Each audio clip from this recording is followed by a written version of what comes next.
suppose you can start. I don't know. Can you? I shall allow it. Shall allow it. Just this I one. shall allow you to start the streaming on your own channel. You fucks. I'm playing with magnets. Yay! Fun.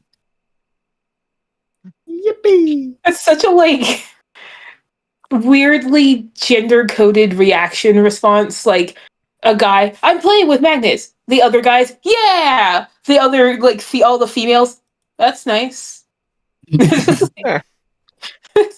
I'm offended by that. Sounds fun. That's nice, sweetie. One of my magnets broke. Oh no! Oh no.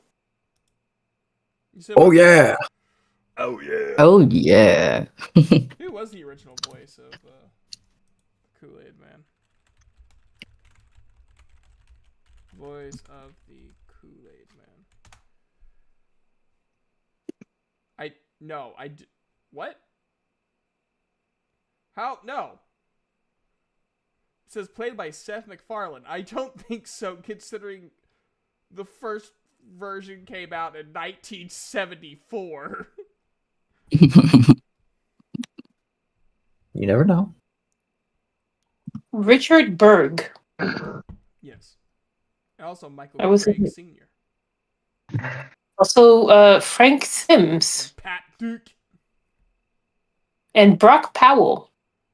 So a whole lot of people that's not Seth MacFarlane. Yeah, that's the answer they wanted to give Literally you. the list. Richard, created by Michael Craig Sr., Richard Berg, Frank Sims, Pat Duke, Keith Hudson, Scott Golden, Brock Powell, and Matt Howell. All of which are not Seth MacFarlane. Voiced most of the time by Seth MacFarlane. Apparently not. Anyways, hello everybody! This is the D&D place of D&D streaming on the Chibilution channels across the board. Twitch, ChibiJoe1994, YouTube, The Chibilution, and Kick, ChibiJoe1994. Because I didn't want to do a third different name and confuse me even more than I already had to. And apparently a lot of people like using Chibilution or Chibi Joe, because every place I go to make a profile, someone has taken Chibi Joe, and I'm like, you suck. Who's the dude that plays Deadpool? Just forgot his last name for some reason. Ryan Reynolds? Reynolds, thank you. No, there's someone on LinkedIn apparently whose name is Richard Berg, who uses a picture of Ryan Reynolds as his thing, as his profile picture. Find out that Ryan Reynolds' birth name is Richard Berg. That's how we find out he's secretly a vampire that's been like changing his identity every few decades, and he's actually is the Richard original Berg. voice of the Kool-Aid Man. He actually is Richard Berg. We just don't know. Exactly.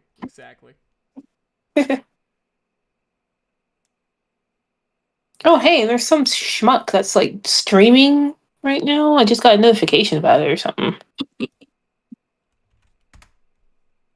Not a schmuck. Who said it was you? The world doesn't revolve around you, Chibi. Who fucking says? Ouch. Excuse you? Do you not know whose story this is? Someone's gonna hop in at that moment. They're gonna be like, I always knew it. Oh man. I always knew this is who Chibi Joe really was. Gosh darn it, midnight. Which I'm saying this as a joke, but like now it's like I'm just letting you know beforehand this is a joke. But gosh darn it, because now I'm the only girl in the group. Gosh darn it. Sorry to abandon Just so you. know, I'm gonna I abandon you. I'm so abandoned by this person that I've never met before in my life. So outside of- abandoned by Oh, them oh. being their true to themselves. How dare they? How dare you? How dare you let us know about how you prefer to view yourself? I can't believe you. I feel so insulted and abandoned. Ugh. So sorry. I wish I could have done something more. I wish I could help. I wish I could Nothing help. can be done. In order, nothing can be done. Nothing can be done.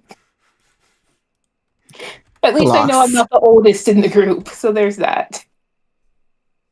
I am not going to be the old lady of the group. So haha. Only by like 2 months, like 2 or 3 months. Cause, wait, how many months? Hold on, 3 months. I don't know. 3 months. Cause Gage was born in June of that year, and you were born in September. Huh. So yeah, not by much. Can't even begin to know how old everyone is. 94? 92. Gary, you were born in 1992. I was born in 93. You were born in 93. You are the oldest one in the group. No! That's it. I'm quitting. I thought you were born in 92. But yeah, no, that makes sense that you were born in 93. So Wrong. you were the baby in your class then. You were like one of the younger ones in your graduating class then. Yep, I turned 13 on 666. Gotcha. That's a I came back. I felt bad abandoning you guys. I know you need me just so much, you know. We need Fine, that it's pointy just the hat. chain of abandonment. Yeah, me and my abandonment. Me and my pointy hat of abandonment are leaving. That's the real name What of there the was- wizard's hat, is the hat of abandonment. Like, we just don't know it secretly is cursed that I have to leave every room I enter within a certain amount of time. Is that what Tai Yang and Ruby has? The hat of abandonment, where just everyone leaves him. I The guess. dog is next. Oh no. He's gonna wake up. Well, Zwei, it's time to go. Zwei, no! No! Well, didn't Zwei already do that whenever, he left him to go to college or go to school with the kids? He sent Zwei. It was different. I don't know why he spent Zwei. He's Fitzfy. Words are hard. Man, this is why I have coffee for the 5th time. 4th time. TV, Hmm. it is 8 o'clock at night. Do you plan on not sleeping? Caffeine doesn't really affect me.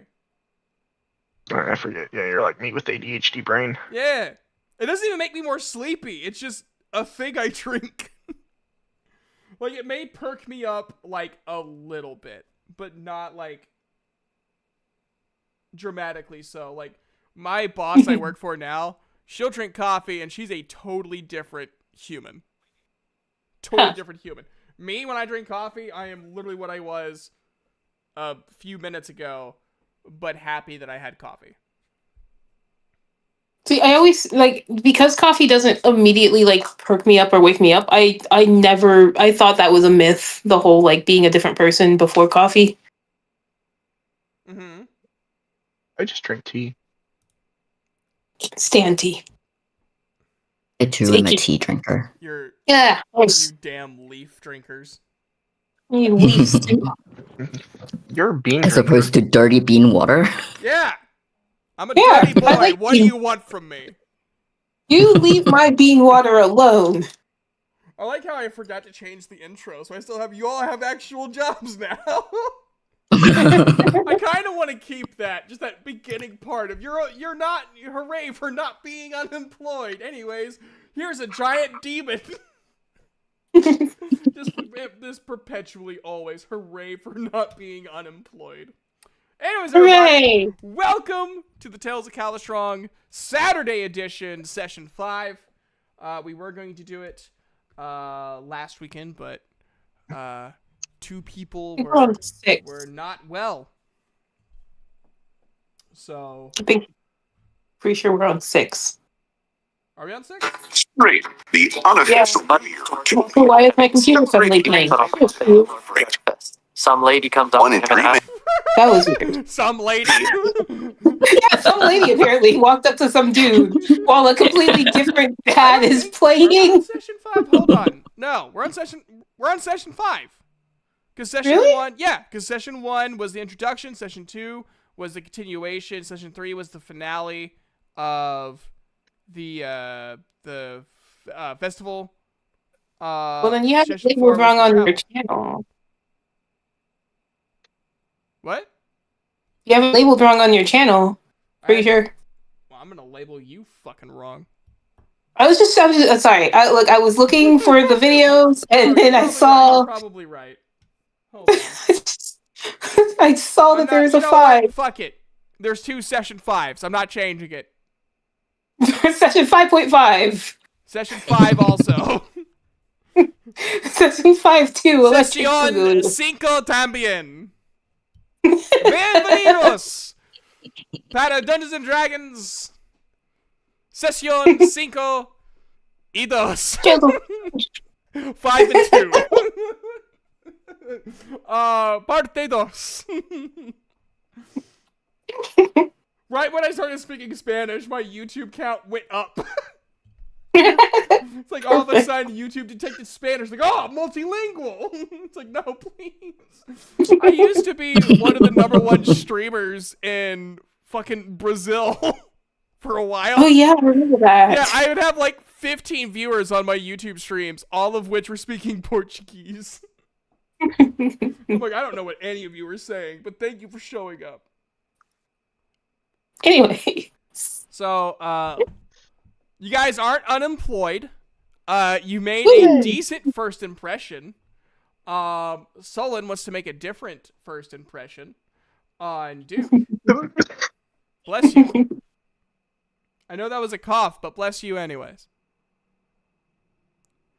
And you guys took the job of babysitting children while waiting for their mother to show up to the playground, of which you will end up going to today. Now, as you guys all walk down from your rooms, you see a different person at the bar than the chicken arakakra that you saw yesterday. You see a young man with dark hair, yellow eyes, making the drinks. And you see a person talking to SW77, who, instead of blue eyes, has green eyes.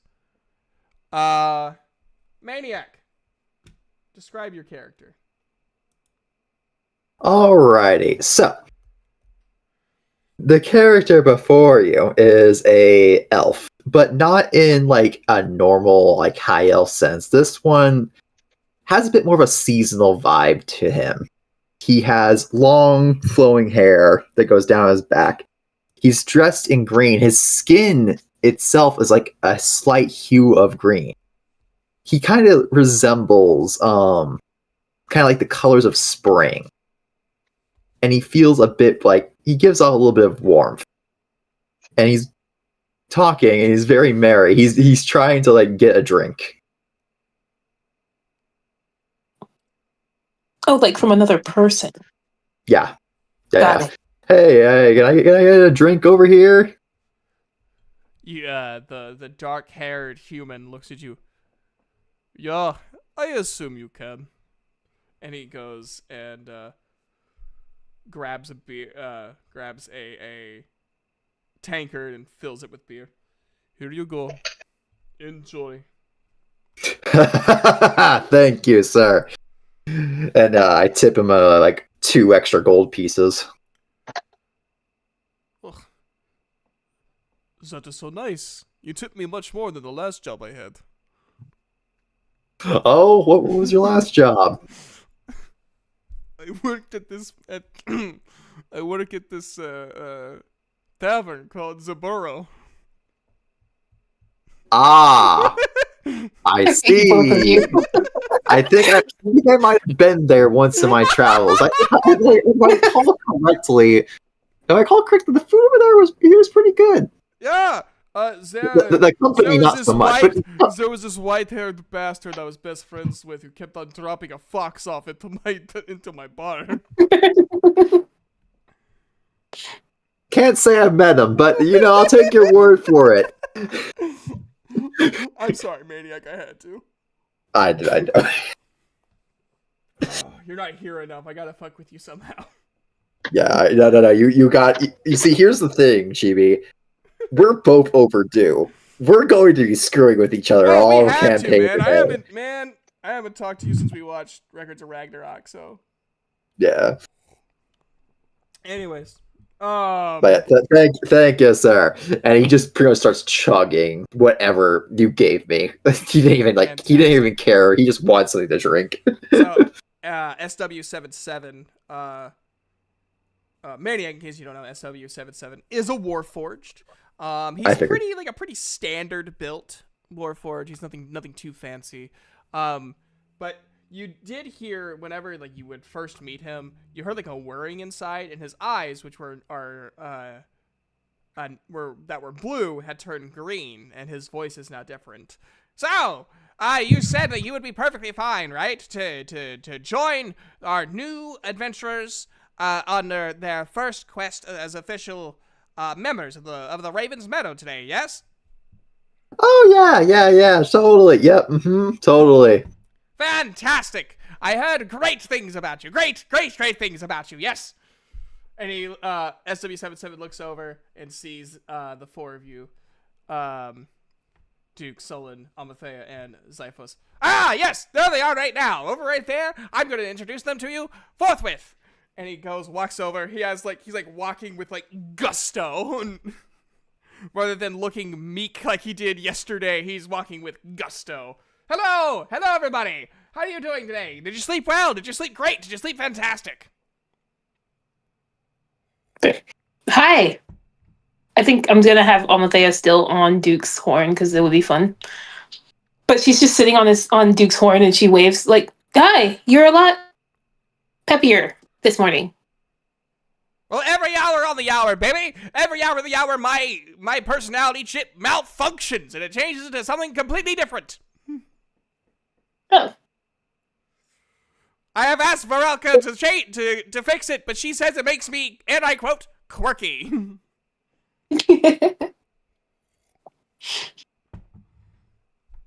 I agree. It does indeed make you quirky. That's another statement of the year, if I ever do say so myself.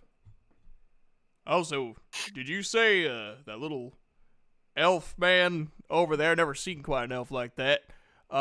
He's joined us. Why, yes, indeedy. And you, Sullen, Xiphos, how are you doing? You are so quiet this morning. Stolen just looks at him and goes, "I am always quiet, but I am fine."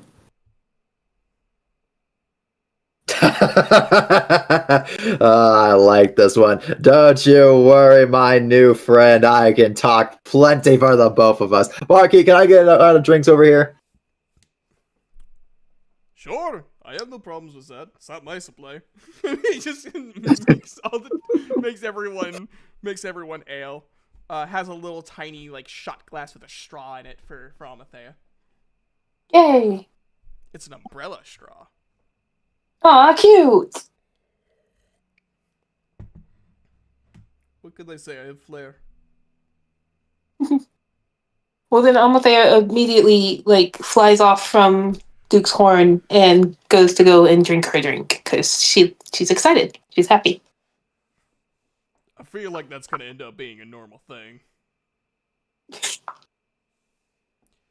But yes, my friends, I am Amon. It's a pleasure to meet you all. And he's just outstretching his hand to whoever wants to shake it. Duke, is the first to shake his hand. Name's Duke Daisy. Good to meet ya, Duke. And who are you, little lady? As he kneels down and like outstretches basically a finger to like kind of shake Althea's hand. Sorry, say that again.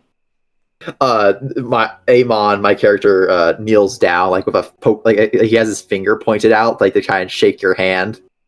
Oh, cool. Althea, straw still in her mouth, will extend both of her arms and reach out and shake his finger. Good to meet ya. Sorry, I said that because I also had to take a drink. But my name's Althea. Hello. Hello, Althea. It's good to meet ya. And who are you? Who are you two? I think I overheard your Solin. Is that correct? Solon looks at him and just grunts and nods, and he doesn't really know what to say to this new person because he's not very good at liking new people, so he kind of just looks away. Really not the talkative type. As I said, that is fine. That is fine, my good man. And I just like pat him like on the shoulder before moving over to Zyphos.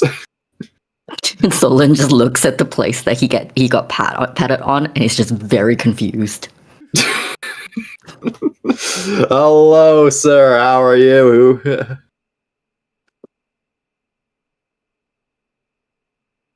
Gage? Oh no, we lost him. There I he was is. muted. I was tired, but I'm doing good. How are you, sir? Oh, I am quite all right. It's good to be working with all of you. Alrighty. So, escorting some kids, huh? Indeedy, Yeah. indeedy. They should be dropped off at any moment now on this beautiful day. A fantastic day to take children to the park. Yes, that is what you're supposed to do. Take them to the park as soon as possible. Yes. Wonderful. I will just sit here and wait for him to arrive. And he just grabs his drink and just starts chugging it. About that time, you hear a chime. Oh no, the hour has struck. His eyes turn red. What the fuck are you still doing here? You told us that we had to wait for the kids to get dropped off. Well, now I'm saying something different. Get the fuck out of me bar! But can we have breakfast? Can they have breakfast? Oh, you can have anything you want, little lady, isn't that right? Ah, fuck yeah! Your fucking organs, too. Think you're better than me because you're made of flesh? How about you try taking the fucking arrows? Yeah, well, that goes for you. You're a lot meaner now. Well, maybe if our boss would fix me fucking up, I wouldn't be yelling like this. It's very disturbing to me, too. I don't even know what's gonna happen the hour to the next. I don't even know why these things are even in there. Oh, Someone installed them. You gotta think about it. Someone took the time when they were making me to install this exact personality into the chip. And Chibi Joe is just realizing the absolute absurdity of the situation he created for this character. And now the logistics are just getting kind of wonky.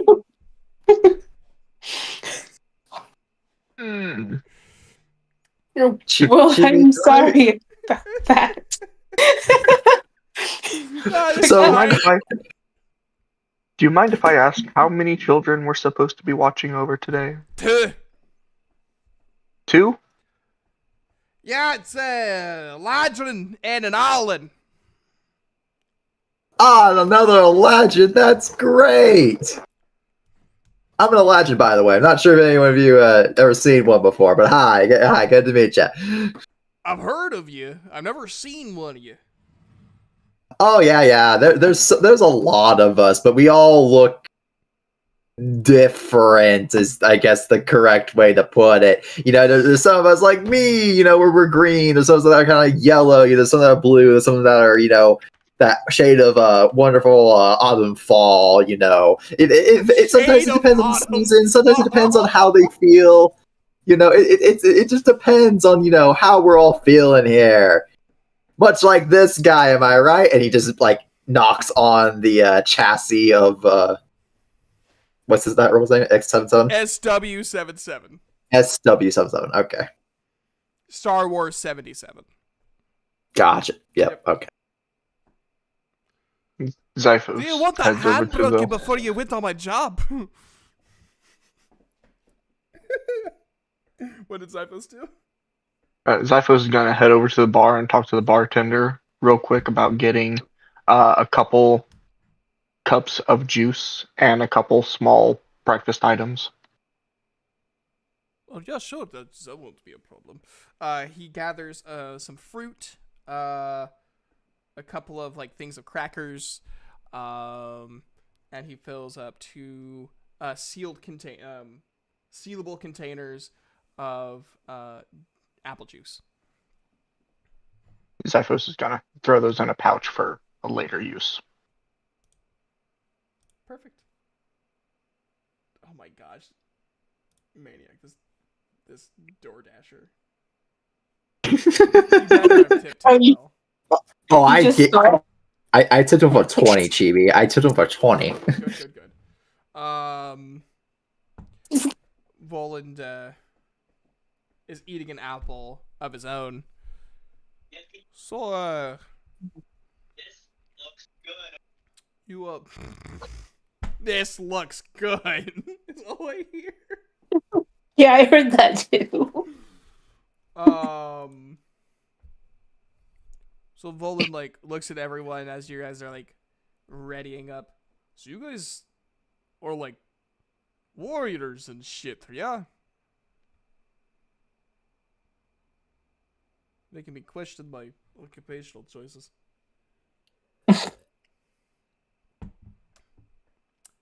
I'm not a warrior. I'm an anthropologist. Bless you. Thank you. I'm just a wizard, No big deal. I like to, study the arcane arts. Huh, nerd.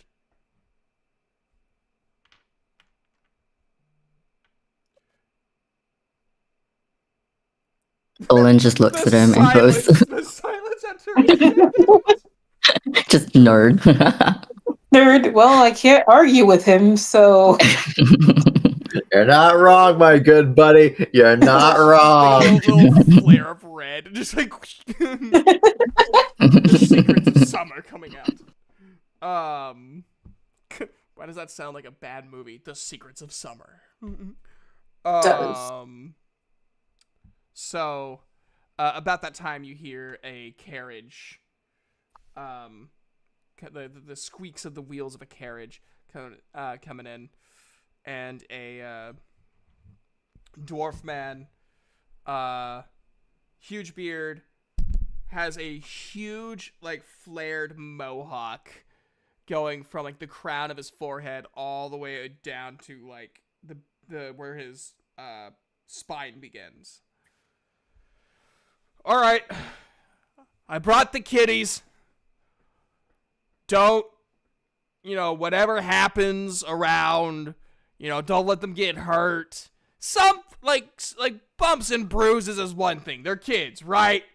Like they're kids. If an angel was sent to Earth to help. Sorry, my bad. The voice of the gods. What the shit? Something about angels. Anyways, Yes. sorry, sometimes I get the words from the heavens. I'm a cleric of Kenko. Gonna have to remember that probably for later, aren't I? Quick, write it down. So yeah, be careful of Dazda he tends to like try to teleport. He hasn't quite learned it yet. But he does try to teleport. And also, look out for, Wingding. She is trying to learn how to fly. And unfortunately for her, she is also fearless when learning to do so. She has not yet learned. Guaranteed she will try to jump off shit. Got it. Honestly, I've been letting her. It's better for her to learn than to, for me to try to shelter her. And he's like, Don't worry, if she jumps off anything, I'll jump with her. you know, for a second I was going to say something, then I remembered what species you are. And I went, oh, well, that's fine. Well, that's fine. Maybe you could teach her a thing or two. I don't know. I don't know how your guys' wings work. I'm a dwarf. And about that time, he like snaps his fingers, and another door to the carriage behind him opens up, and you see a little ladrin with red skin and white hair, and a barn owlin walking in, and the little owlin like waves her wing, goes, "Hi, I'm Wingding, and I'm Dazda." Cute. Thank you. I'm not cute. I'm a troublemaker. You're not, you know it. He thinks he's a troublemaker. I don't know. He's trying. Just like me when I was his age. Old man.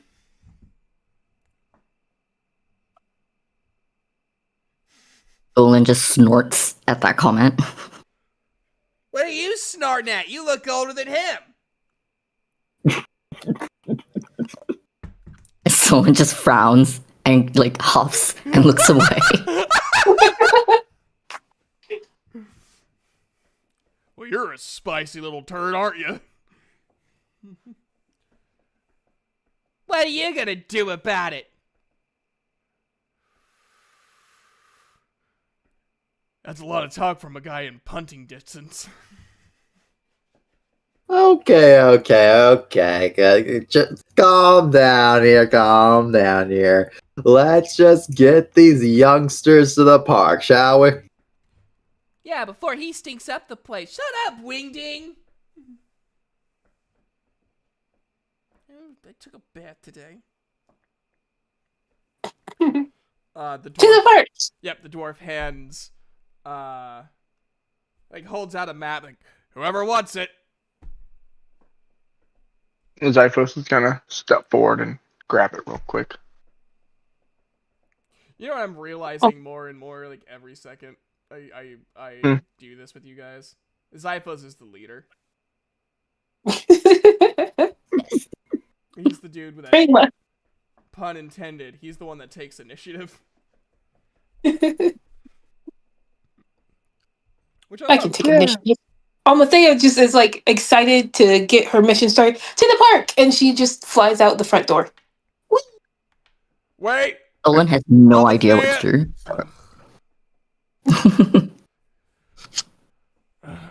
You guys go into the park. I'll get Almathea. Will do. He like Zyphos goes out. opens up the map. Almathea, that's not the right way. How do you know? We came from that way yesterday. The park could be over there.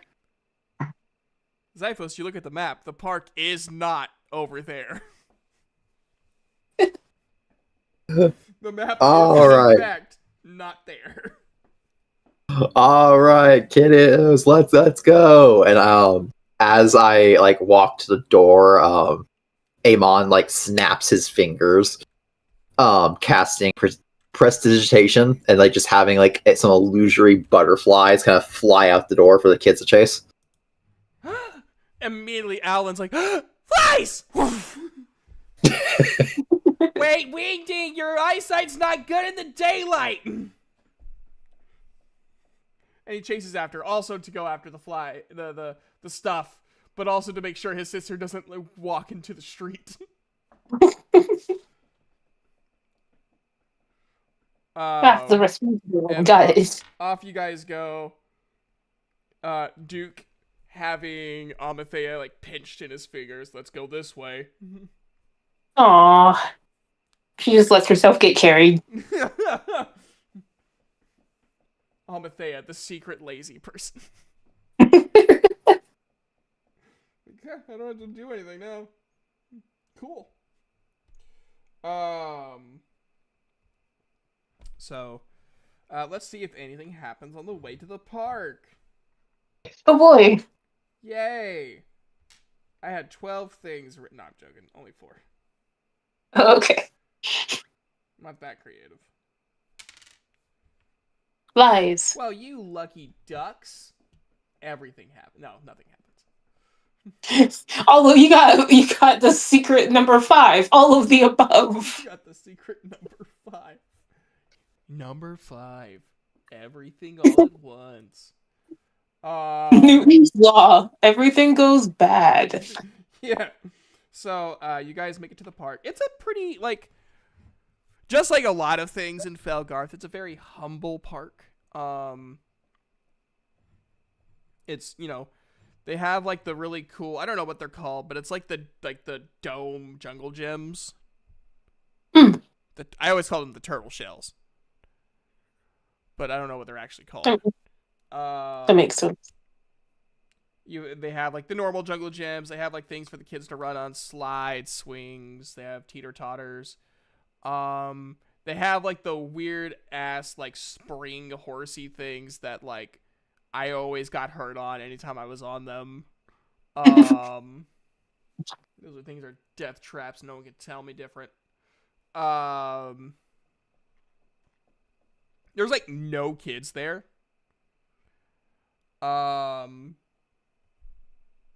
It's probably like 8:30 a.m. No kids are there, and immediately, the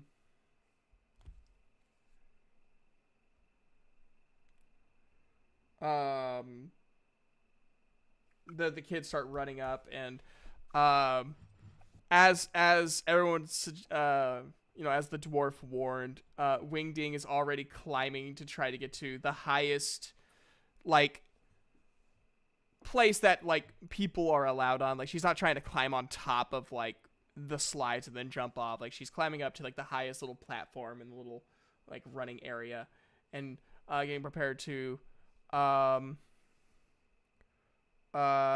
off. And Dondra is like, my brain stopped. Hold on. Dazda. Why did I say Dondra? I don't know. I can't read today. I can't read my own writing today. Dazda is like going around and like trying to see if he can like teleport on, and you see like these little like pits of fire appearing around him.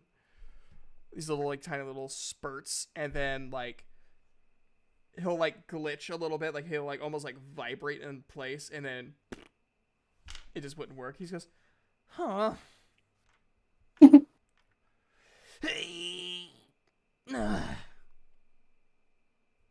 Hey. Yeah. Yeah. Man, I can't do it. He just plops on the ground like all grumpy. No. Amon's just gonna crack his knuckles like, I got this. He's gonna march on us like, hey there, buddy. Hey, Dazda, you come on, don't give up. I didn't even get it on my first try, or the 100th, but you'll get there. It takes some practice. Come on, get on up. You got this. Come on. He like, okay. He gets up. I'm going to roll to see if he succeeds. When he's doing this, by the way, I'm gonna have my my hand on the back of him. Okay. Like, I'm like, come on, buddy, you got this. Gotta focus on where you want to go. You see that jungle gym right there? Aim for the middle of it. Okay. All right. Here's the roll. Don't forget to make the noises.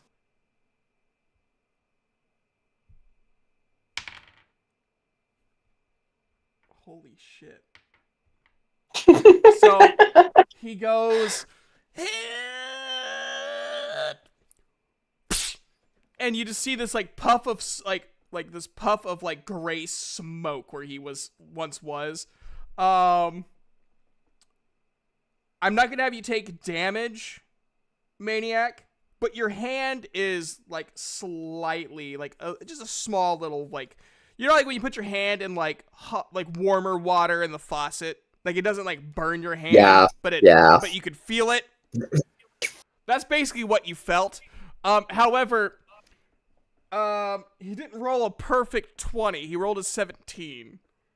So when you said get into the middle of it, he literally appears above the ground in the middle of the jungle gym. But not enough to like reach and grab the bar, so he just bump just falls on his ass. And he's like, his eyes are like teary just from like the immediate pain, but he's like, I did it. Say, I told you you could do it. Wingding, however, is Mr. Zyphos, Mr. Sullen, watch this. And she is about to do a running start and just leap off of the highest platform, which is probably, I would say, probably 6 foot off the ground. Zyphus is like, all right, be careful. And she goes full booking and leaps up, and she gets like a really good flap in, right? And then she tries but the problem is, whenever she noticed that she actually was floating, she like held up her hands in excitement, which, you know, stopped the flying aspect. And she also landed on her ass. I flew! Kind of. Amathea, from still being held by Duke, starts clapping. Yay, you did it! Olin just turns to like Zyphos, who's right next to him, I'm assuming, and just goes, "Are all children so irrational and stupid?" Yeah, Oh, I'm not you sure. were once upon a time too, I'm sure. When I was their age, I was cleaning deer. Wait, you were washing deer like in a bath?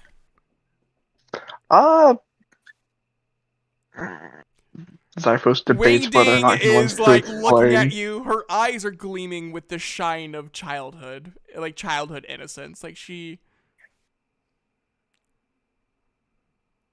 like, you bathed deer? Zyphos thinks about it for a second and goes, yeah, something like that. Wow. Amathea looks down at Wingding and goes, "Let's go again!" And wiggles out of Duke's, or at least attempts to wiggle out of Duke's grasp. Roll a sleight of Sorry, hand check. A what, who? A sleight of hand check. Huh. I've never had to do sleight of hand You before. didn't. You haven't. Which is why it'll entertain me. Oh boy. Let's see. Sleight of hand. So I got an 8, but my sleight of hand is like -1, so I got a 7. I'm gonna say because he's distracted by the children, you wiggled out. Haha! I wiggled out! Cool. So I fly up to Wingding and I go, alright, let's go again! Okay. She like climbs up the ladder. Almost flies up to meet her at the top.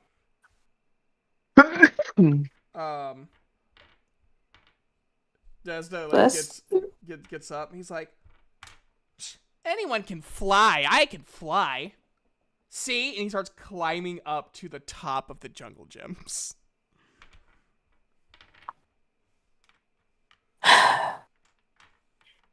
Which is higher than the 6-foot platform. See? It I is can a- do anything. And he's like squatting down, getting ready to jump off the jungle gyms. Dolan kind of just thinks out loud and goes, should we be worried about this next course of action?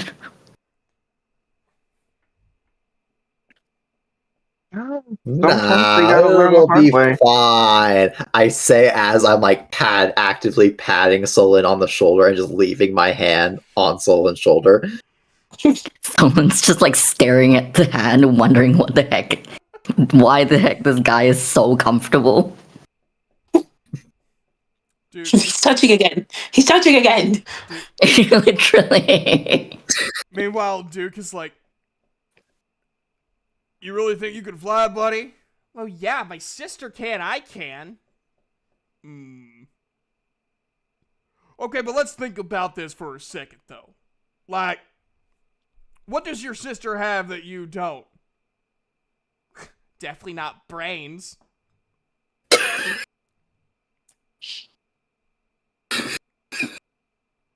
Dude just blinks. Hey, I have brains! Just don't use them very much. Them? I get that reference. What do you mean by them? Never mind. I'm not a science teacher. This isn't my expertise. I'm a man with a giant hammer. That's all I know. I have a giant hammer too. No, you don't. Like Dazda just says whatever everyone else has, and then he's just like, yeah, that's me too. What are you talking about? What do you mean? That is me too. What do you mean? I know you guys exist. I can see beyond. I've opened my third eye. I've opened my third eye. I watch cartoons. Anyways. I'm about ready to open the 8th gate. I perfected Super Saiyan 3. Anyways. I can do whatever you guys can do, but better. I can teleport now, which means I can fly.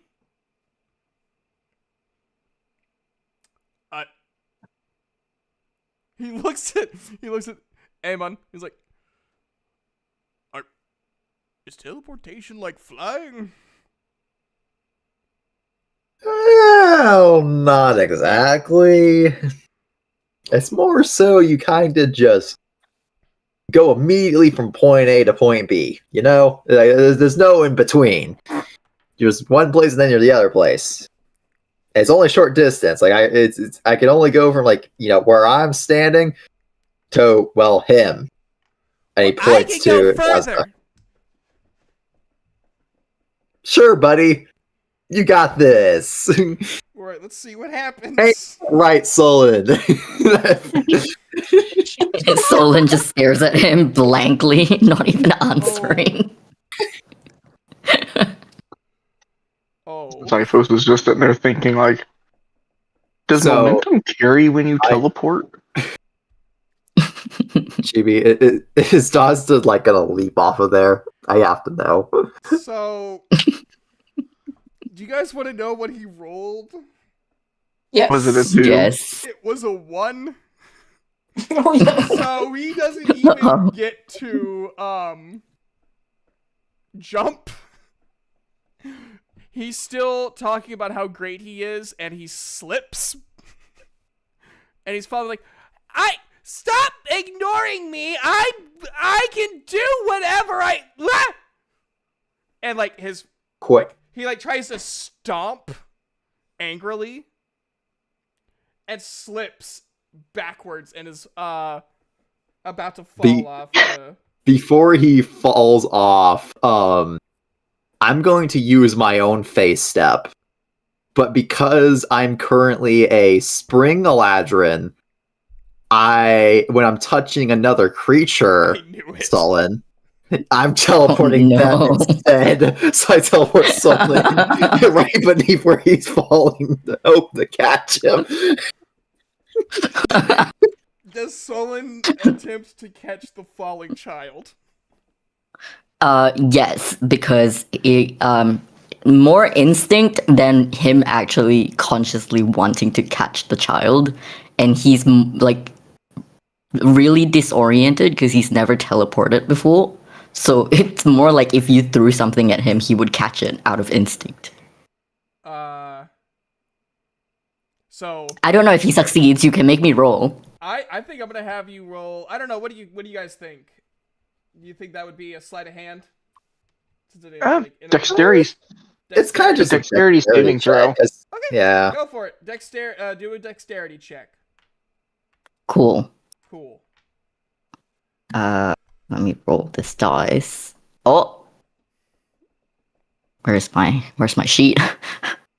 That is a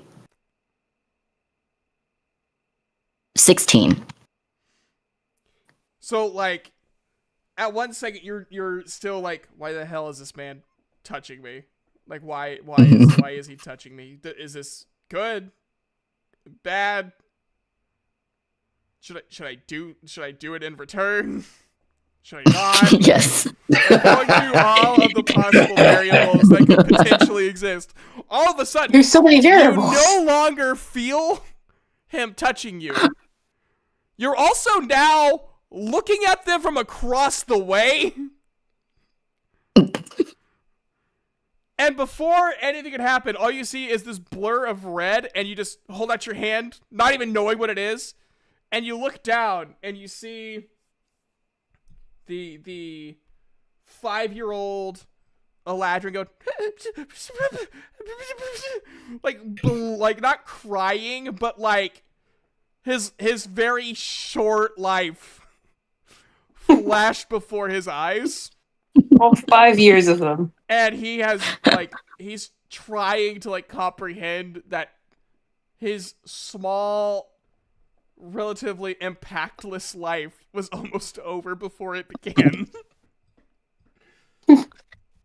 Stolen just holds the child out in front of him as far as possible and just goes, "Can someone please take this from me?" Yeah, good catch, Solon. Yeah, woo!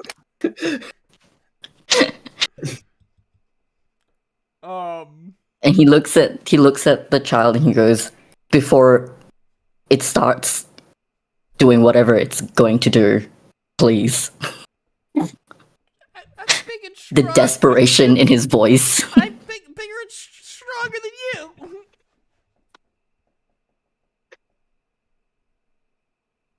So Stolen just looks at the child and goes, "Sure." Yeah, see, you. Oh boy. Rolling a Constitution check.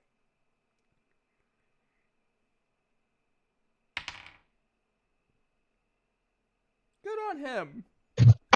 He rolled a 17. He didn't see himself. He rolled a 17. He's doing fantastic. Well, Good I mean, job. he's not. He's having an existential crisis, but Yeah, he's fine. You're walking up. but At least he's not crying. Put me down. He's not Solon just moving. He's kind not of- moving, but he is demanding it. But he's not trying to get out of the palms of your hands. Solon kind of just like half drops, half puts him on the floor, and then takes a step back. Let's see if he lands it. He does. He rolls it. That's the Hey! nat 20 he needed from not falling. All right. Now I got a quick question. About how long would you say we've been at the park? I'd say probably about 30 minutes, 40 minutes. Okay. I'm gonna ask the kids if they're hungry at all. Yeah. Let's see if she'll fly to you. She almost pulls a Dazda, but catches herself beforehand and just climbs down. She's like, I'm thinking better on this. Dazda doesn't say anything. He just like wipes his like almost tears away and walks over to you. Yeah. I'm gonna go through and at a local or at the little table set up around there. I'm gonna pull out the food and drinks and set it down and let them have their fill.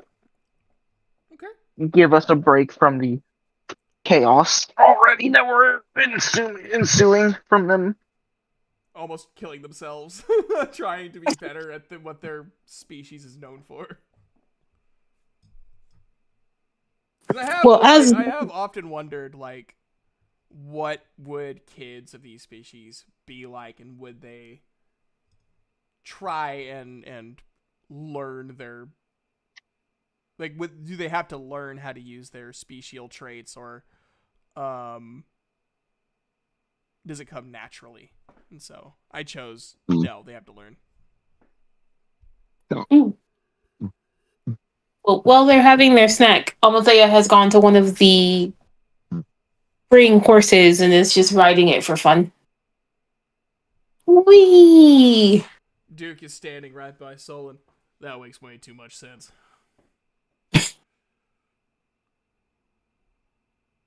Solon kind of like looks at Duke and like not as subtly as he thinks. Looks Duke up and down, and then looks at the like the children and like everything that's happening on the table, kind of thing. And then, as a way to distract himself, he kind of like looks out at like the surroundings to like quote unquote check for danger, but he's really just trying to act as nonchalant as possible. Roll a stealth check. Oh. Roll a social stealth check. big, scary orc doing a stealth. Orc. That's what it. You no see orc. Using stealth intimidation. Yeah. Surprisingly, he has a +2 stealth because he is still half elf. So he rolled a 13. Well, a total of 13. Cool. So for people with higher perception than Duke, they would notice. Duke is not a very perceptive guy, surprisingly. He's been around the block. He's a little bit bullheaded. Damn it, you beat me to it. You bastard. I love you for it. So a dragon shows up. No. Imagine. Yeah, imagine. No. Writes out the stat block. However, while you are looking around your surroundings, I actually do want you to roll a perception check. Cool. Is that everybody or just them? Would anybody? Okay, I'm gonna ask you guys. Is anyone paying enough attention to their surroundings to roll a perception check? I will Probably throw it not. out there. I have alert. Okay. So I don't know if that would play into it. Yeah, no, I think it would. Yeah, I mean, let's see. I rolled a nat 20. Okay, yeah, if alert didn't do it, that would. But see alert. When you roll initiative. Let's see.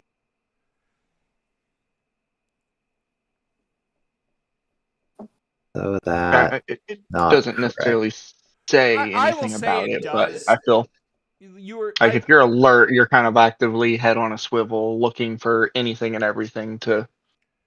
Yeah, even if you're not actively looking everywhere, you're using your other senses to know the area. Mhm. What about Almathea? Busy. I think she's completely distracted. Yeah, I'm busy. Cool.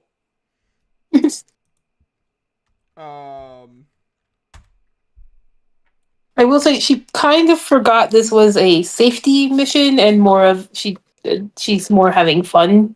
Well, that's good. I'm really glad she's having fun. So the three of you that are paying attention, roll dexterity saves. I will have Duke also roll a dexterity save. He rolled a 17. I'm going to say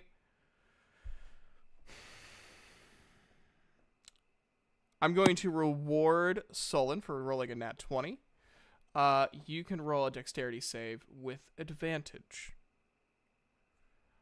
Almathea, you can roll a dexterity save with disadvantage. Well, that's unfortunate. The DC is a 14. Oh, Okay, good. I rolled. 21 beats. Yep, I got 21 as well. Very nice. What's the disadvantage? Disadvantage, you roll the d20 twice and take the lower amount. Yeah, no, that's doesn't really make too much of a difference. I got 2. It's okay. The other number was a 5, so it wasn't going to be much better. Duke rolled a 17. What did Amon roll? Amon rolled a 19. Cool. So,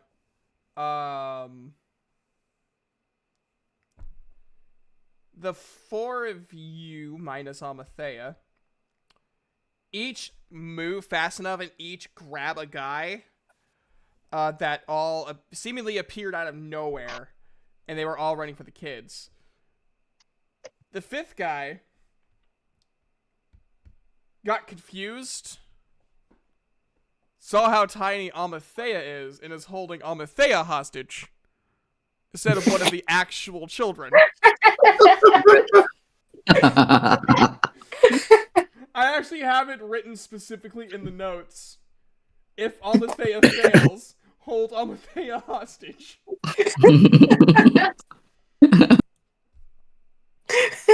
That's awesome. I love it. And he holds a knife, and Almathea, you can smell, like, the poison on it. Well, that's not good. We got one of the kids! Guys, Hey! get out of that grasp, and we can run. Shut up, brat!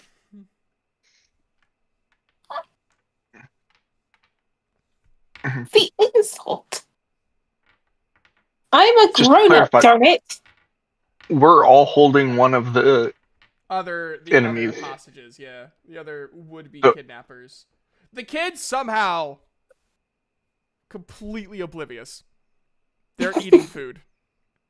Good for them. Yeah. So all You see, like, all Dad's of got us literally are- with 2 hands holding one of the containers of juice and just. Come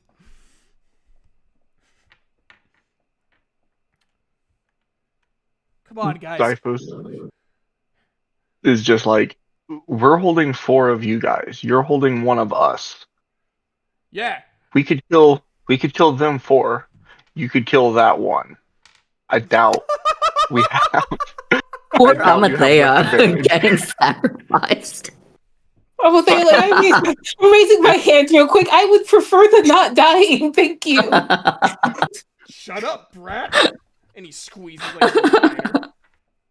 Ow. Alrighty, my friends. Are we ready for this? I'm gonna roll to see if any of them escape.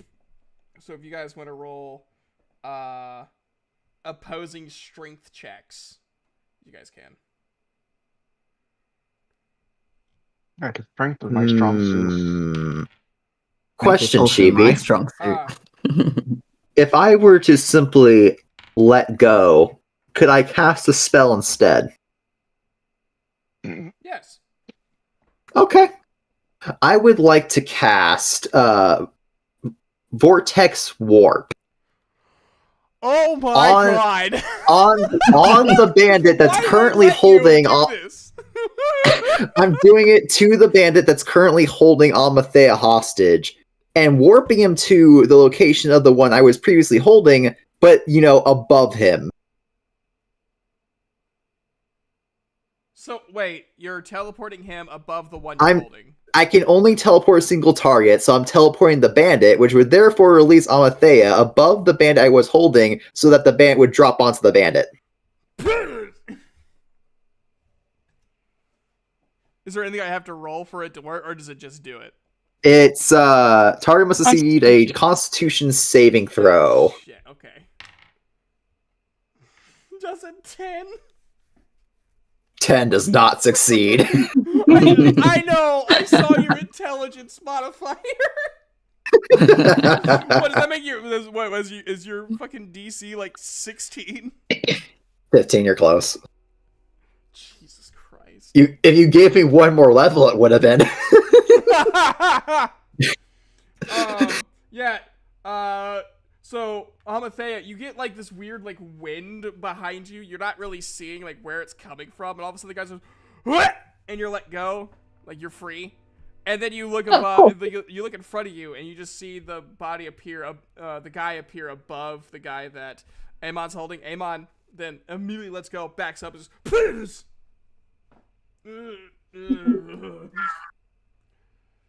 all right. And I'll take this opportunity to then just draw my sword and just hold it out. Right.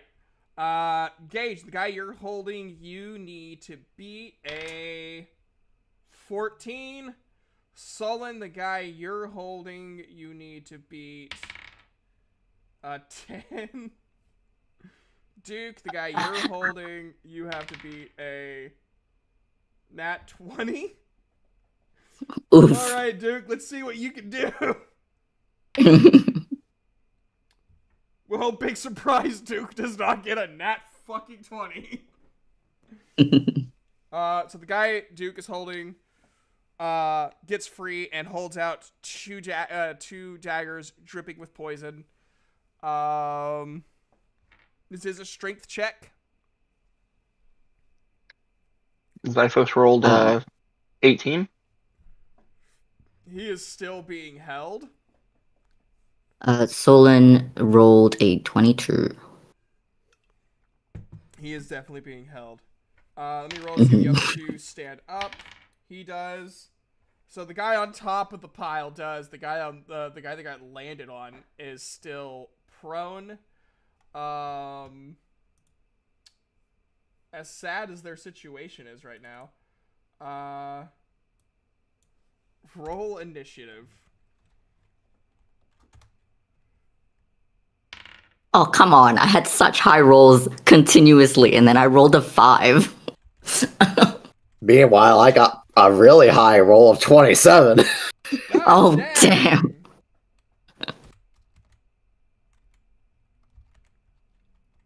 How'd you get 27? 19 as a roll plus 8 initiative. Oh. Mine's 5 plus 2, so 7 for me. Okay, I'm gonna ask a dumb question. I don't know if I have initiative or not. It's whatever How your does- dex modifier is. Shoot. I did not know Oh. that. So 27. You also got 27. Hey, we're tied. My initiative is my dexterity modifier. So you roll the So- d20. Yeah, no, I rolled it. I was confirming that it's the dexterity modifier. Gotcha. Okay, cool. I was about to be like, if you say gotcha and you don't give me an actual yes or no answer, I'm gonna be upset because I did still ask the question. All right, so I got a 12.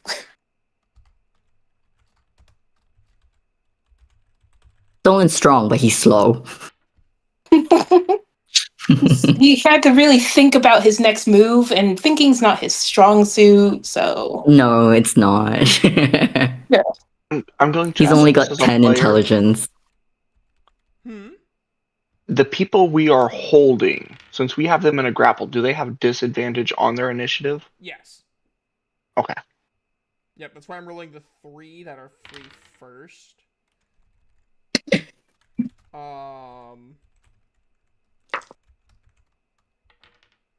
Well, Solon, you're not the last in the turn cycle. Hey. Number 3 rolled a 4.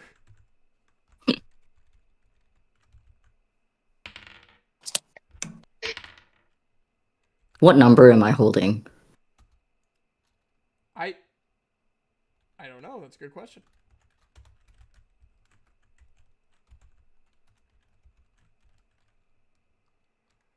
Well, somehow, even with disadvantage, this bandit rolled better than both Duke and Sullen. Not even mad. Dang. That's impressive. And Bandit 5, even with disadvantage, rolled better than Sullen. Which is weird, because that's the one Sullen's I don't- holding. Just He's got more initiative. I mean, than you. it- He's got more gumption than you. I mean, it's not hard, considering I got a 7. Nice little guy, ain't he? I see. We could explain that Solon is just a little distracted by Duke. I love it.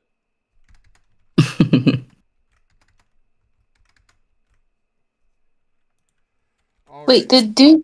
is Duke still holding his bandit? No, his bandit got free. Because his bandit, Gotcha. well, the bandit he was holding, was literally, like, rolled a nat 20. So Yeah. Duke would have to roll a nat 20 in order to keep said bandit. And he rolled, Gotcha. I think it was like a 6. Gotcha. So then no, yeah, it's perfect. So Duke was like, he was really struggling to hold the bandit, and his muscles were just a flexing, and Sullen is just distracted. Yes, exactly. Don't worry, I got you. Sullen's discovery of Thank you. himself, these last conversations. All right. Amon. What did you say, man? It's your turn. Okay. First, before I do this, I have a question. So, obviously, I know there's two people, that I just warped together. So there's two people like within, within my area. How many other people would be within 10 feet in a radius of those two, if anyone? I would say probably the bandit that got free from Duke. And and my question is also going to include our party members. Yeah. Maybe Duke. I would say Duke is probably pretty close. Everyone else is further away. Okay. Duke, you're gonna wanna be a little strong here, buddy. And that's the only warning I'm gonna give because I'm casting Magnify Gravity. Wait, what?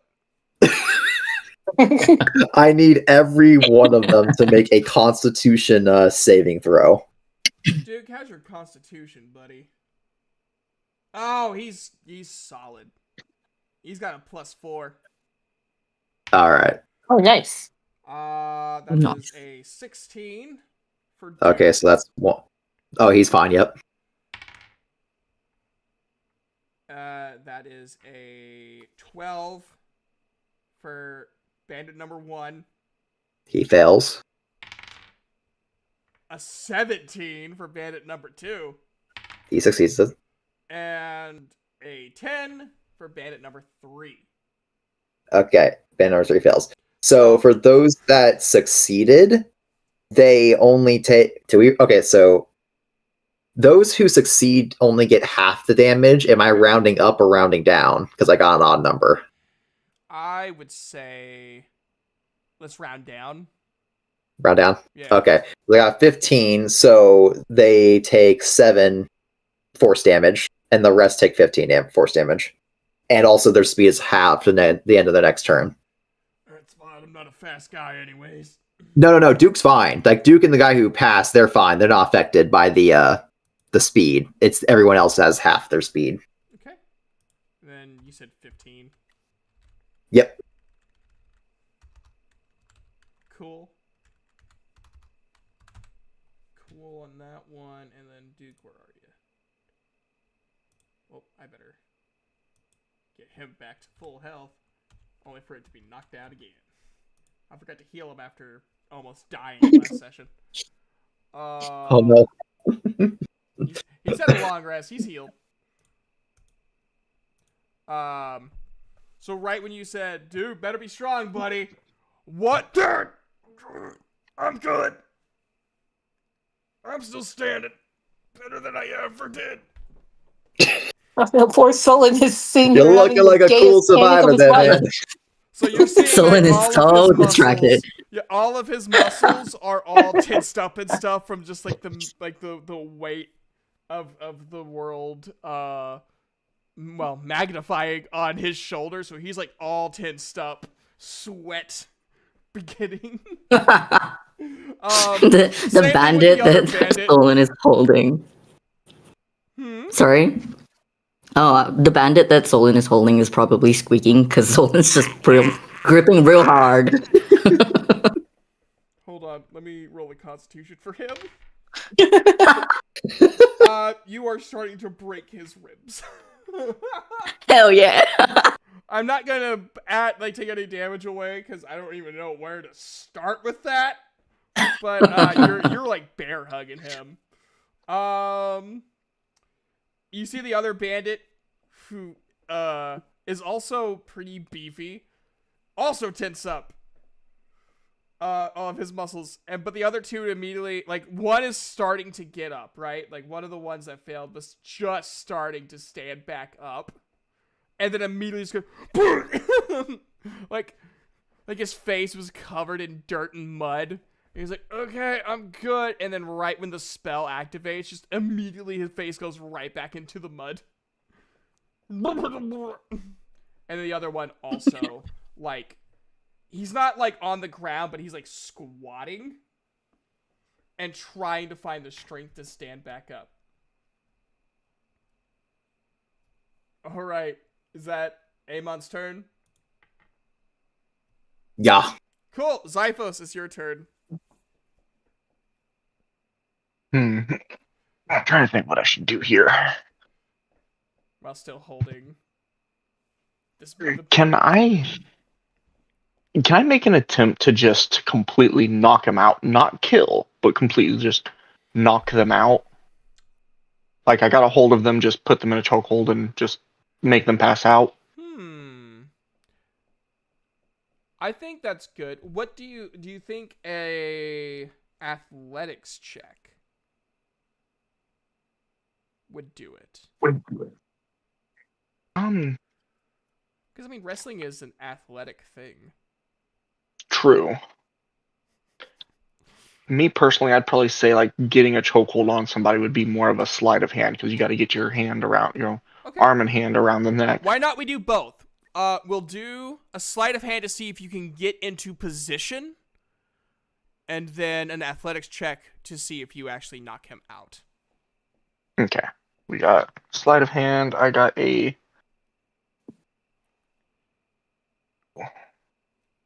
14. Let me roll against that. He rolled a 3, so yes.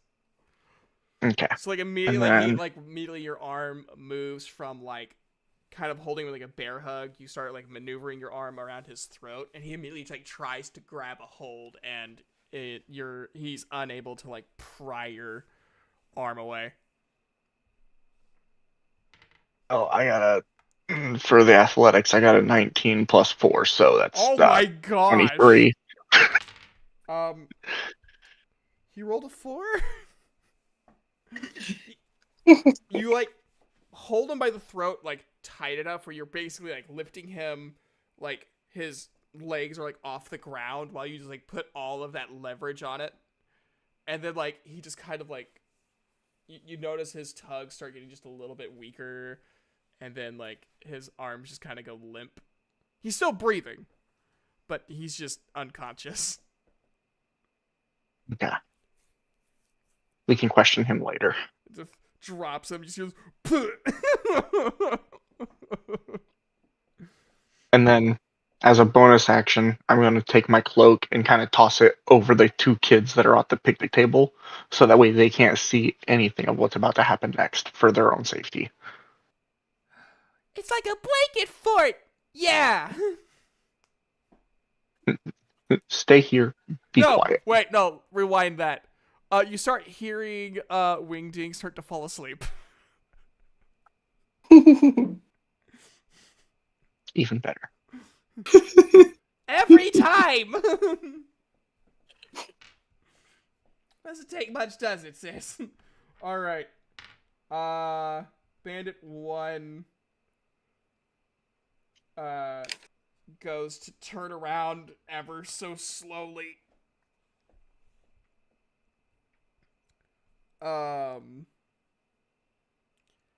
no, Bandit 1's the one on the ground. Bandit 1's gonna try to get up. Maniac, what do you think about me having him roll for disadvantage to get up because the gravity is pushing on him down? I would love that.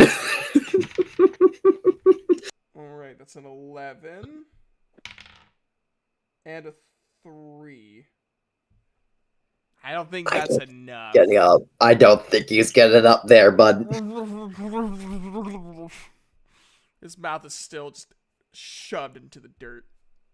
He's able to raise his head up to get a breath of air before the gravity is Bandit Just casual mudboarding instead of waterboarding. Yeah, mudboarding. Yeah. He's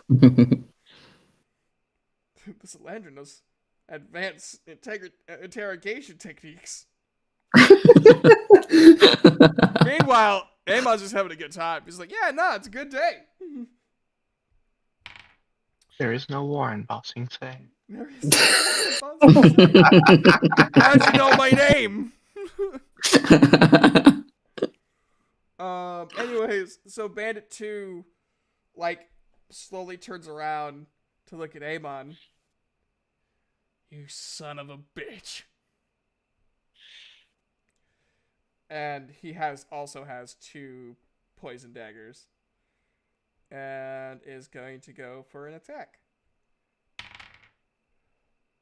Well, that one definitely misses.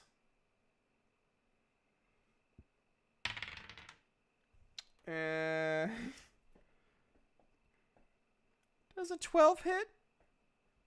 No, AC's 13. Okay. So he Pat. and his with the added weight onto his body, he yes. Yeah. I like to imagine Amon's only taking a single step back. Stop moving so quickly. It's rude. Amathea, it is your turn.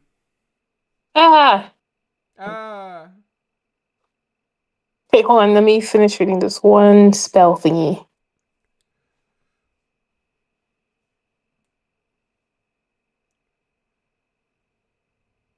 Uh, hmm.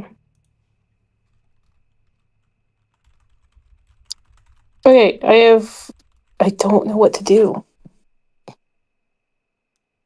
Like, you have no idea. I've been literally, like, scrambling to figure out what to do because I knew my turn was coming up. You're fine. No. I, like, literally don't know what to do. Like, I have nothing to do. I'm standing there right now. My mind is frozen in shock, and that is my turn. I literally can't think of anything to do. Okay. Sorry, I'm in shock that I was held hostage, and that two my teammate suggested that I die. Yeah, I remember that. I was suggesting you die. I was just explaining that 4 of them would have died, and we would have only lost 1. So the sacrifice would not have been worth it. Yeah, but like, ow. It was an intimidation tactic. Try to be like, This hey, is all while this he ain't is worth it for knocking you. out. This is all while he's holding the bandit in a sleeper hold. No, I wasn't saying you're gonna die. You guys just it's like, I oh. was trying to convince him to let you go because him killing you would not work out in his favor at all. Hmm. That and She he like thought you were a crosses, child. she thought crosses you her were the- arms and she's sorry, go. Sorry, you go. He thought you were one of the childs. Why would he kill a hostage that he thought he would be able to use against somebody? Wouldn't make sense. She like, crosses her little arms and she like looks at him suspiciously. Hmm. Okay, I'll believe you this time. Mm. All right, it is. You know what? Just for that, I'm getting back on my horsey though. Whee! Just Yamate over there just rocking back and forth. Is she the bandit that is squatting? The one that escaped from Duke earlier. He looks over, he's like, is she for real?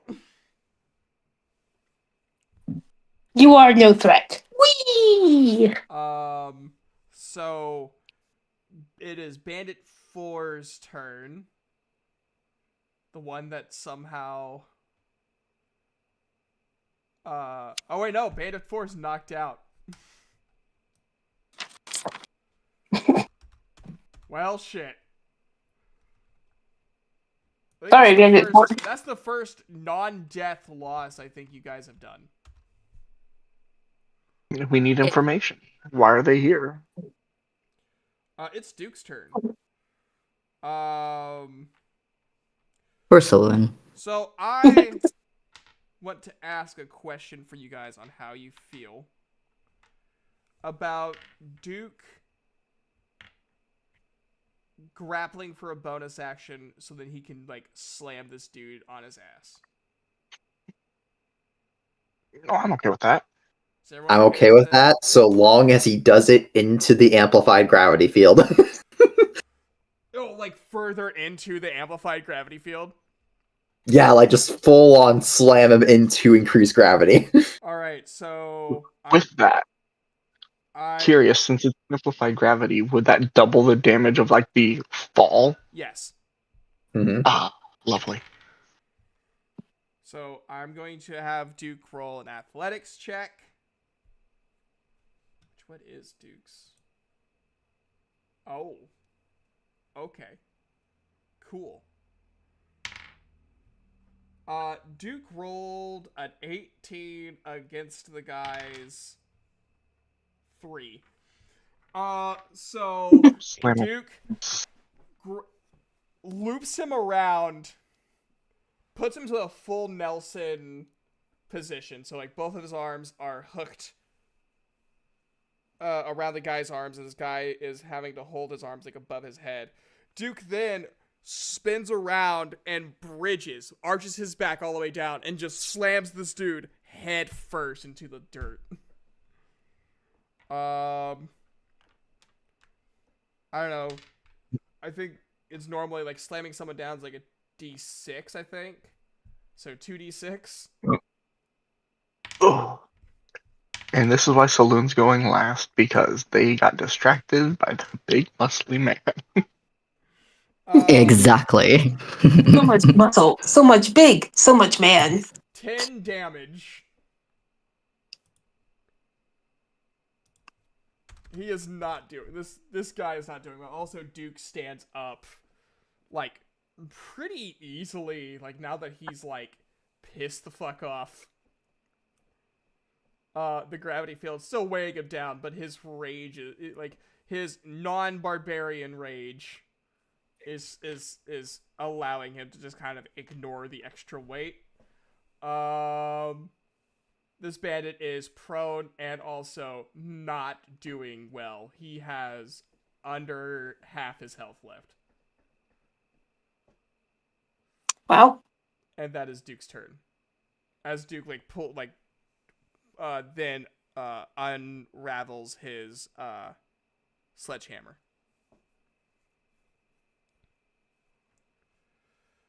It is Bandit 5's turn. He is going to try to escape from the ever-increasing grip of the self-discovering Sullen. He rolled a 9, so I don't think he's escaping soon. So, Sullen, it's your turn. Okay. From the ever-increasing struggles of the bandit in his arms, he's finally like realizing that he's in battle. He's like, "Oh fuck! Right, I need to focus." What do I need to roll for him to kind of just slams the he lets go a little bit of the bandit, but he just yeets the bandit on the ground and like sort of stomps on him. Okay. I'm going to say athletics check for a shove. Mhm. And then I will say that's a bonus action, and then you guys can and then I would say roll for attack for the stomping. Got it. Athletics, I rolled a... Where's athletics? Oh, damn. That is 17 plus 5, which is 22. Yep, and I rolled an 8. Yep. Bandit is prone on the ground, so roll for attack. See if you give him that stomp. I rolled a 16. That definitely hits. Oop.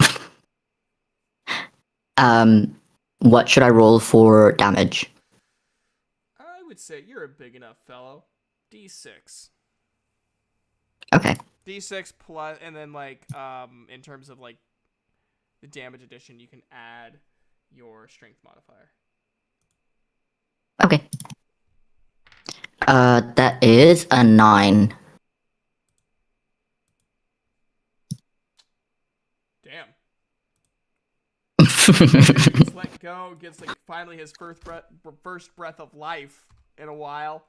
He gets pushed on the ground and then just stomp. Like his sternum just smash. It doesn't even get a breath, only half a breath. Like, And that's my turn. alrighty. Bandit 3 was the one that was fucking suplexed onto the ground. He's going to roll to get up with disadvantage. And that was a 3. If only he had advantage, he would have rolled a 19. So he's on the ground. Still not doing well. Gosh, could you imagine like the double the weight? Because he got slammed on his head. And that's double the weight landing on his neck. Ugh. Like, even if he was to survive this endeavor, like, he's gonna have problems with his spine. Yeah. Amon! It's your turn again. Okay. I had to flip a coin because I had two solid options of what I could do next. Unfortunately, it's the less lethal of the two, but I'm going to cast Sleep. Oh. So, hang on a second. Let me roll my dice here.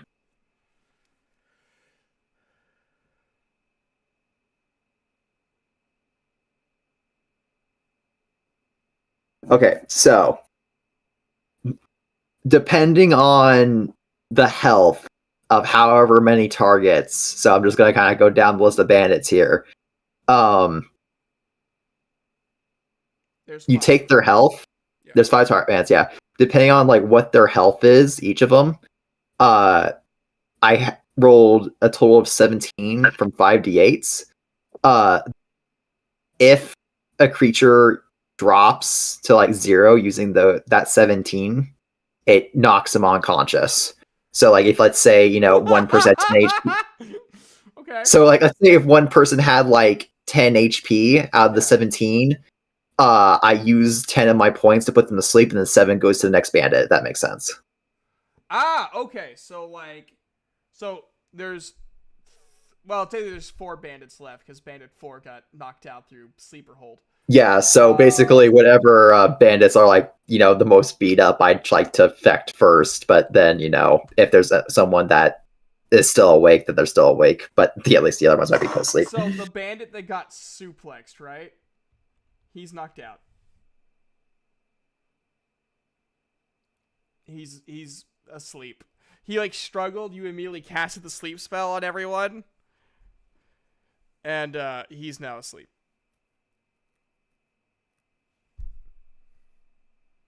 So he like struggles to get up, and then he just goes limp, and like you literally hear him snoring. The sleep is only on the bandits, yeah? Yeah, I get I choose which creatures I affect. So Cool. The other bandits are fine. Their health is 25, 33. Or do I minus the 17 from those? No, so like let's say like how much did the guy that you posted? How much health did the guy have? He had 15. So yeah, no, if there's only 2 points left, so those 2 points wouldn't do shit to anybody. It was just, if I consume their hit point total, they go to sleep. Gotcha. So technically speaking, he still has that many hit points. It's He's just asleep. currently unconscious. Yep. Alrighty. Damn. Okay. Is that your turn, or is there anything else you're going to do? That's all I can do. My gosh, that's terrifying. Zyphos, it's your turn. Now that you and Amathea have made amends. Maniac cast Sleep. I cast Manual Sleep. Yeah. All right. So who's the next closest bandit to me? Probably the bandit that's being like chest stomped by Solon. Beyond that, the other 2 are right by Amon.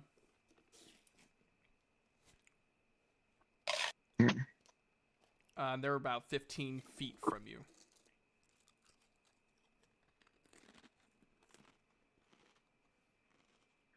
I'm going to try to think what I can do here.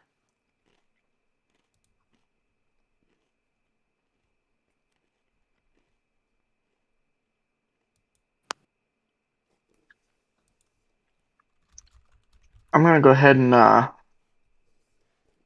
pull out one of my swords and head over towards the 2 bandits that are by Amon. How long does the gravity field last? Only for that turn. So I'm gonna head over to them. The one that's standing or kneeling or whatever they are. Right. I'm gonna swing at them. Cool. That is a oof. Um, 5 plus.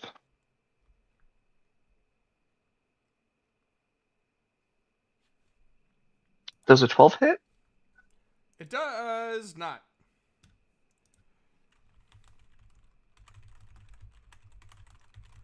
Sorry, I tried to hit him and He immediately I missed. like spun around and deflected the hit. I'm not that Gravity's blind. gone. I like that one over Gravity's there gone. and points at Almathea. Hey! As you I'm ride not the horse blind. faster.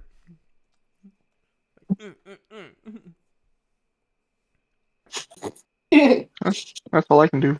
With all of my rage into just riding the swingy horse faster. See if Bandit 1, who was like completely ignored and is very insulted that he was ignored, tries to stand back up.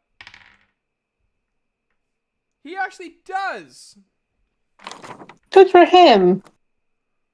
Granted, that's all he can do that turn, but yay!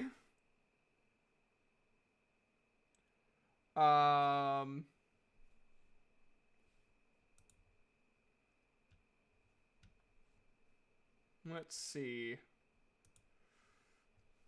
Bandit number 2, though, is gonna split his attacks. He's gonna attack one on Zyphos, and he's gonna attack the other one on Amon. So the first one on Zyphos is a dirty 20. Yeah, he hits. Cool. Roll a Constitution saving throw. You are Lovely. you are trying to beat a 14 as I roll the dabblage. So does a 3 beat that? You got really close, but not quite. Damn. 1.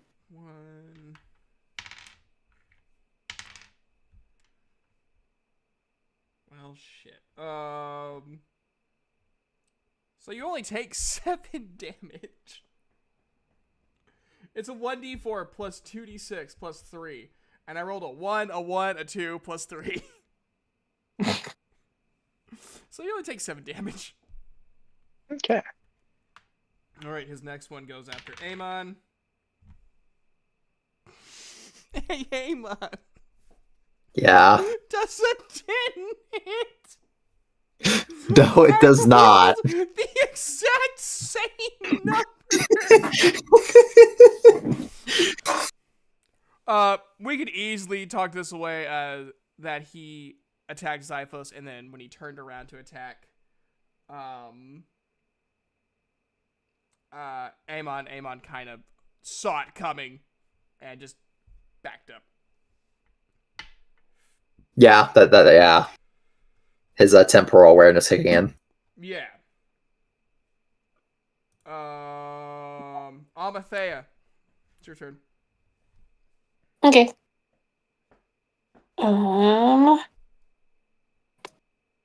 So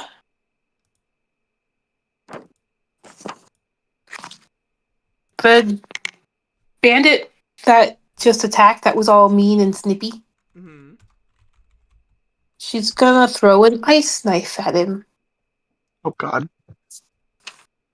Sorry. It's my fault. No. It's cool. Sorry. Anyways. I deserve it. So anybody that's within 5 feet of him needs to I need you to well actually no, first I need to see if I hit, because that determines the consequences later. Do.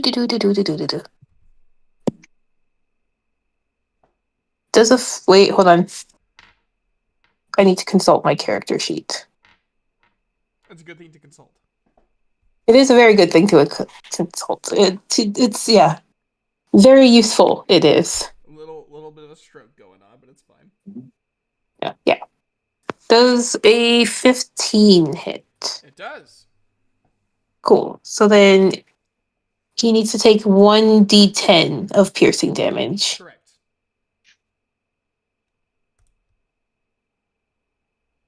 Cool. And then everybody needs to make a dexterity saving throw if you're within 5 feet of him. So you aimed it at bandit number 2, and bandit number 1 has to roll a dexterity saving throw. Oh boy, a Whomsoever 7. Whomsoever it is, that was real mean to me. Yeah. You got a nat 20.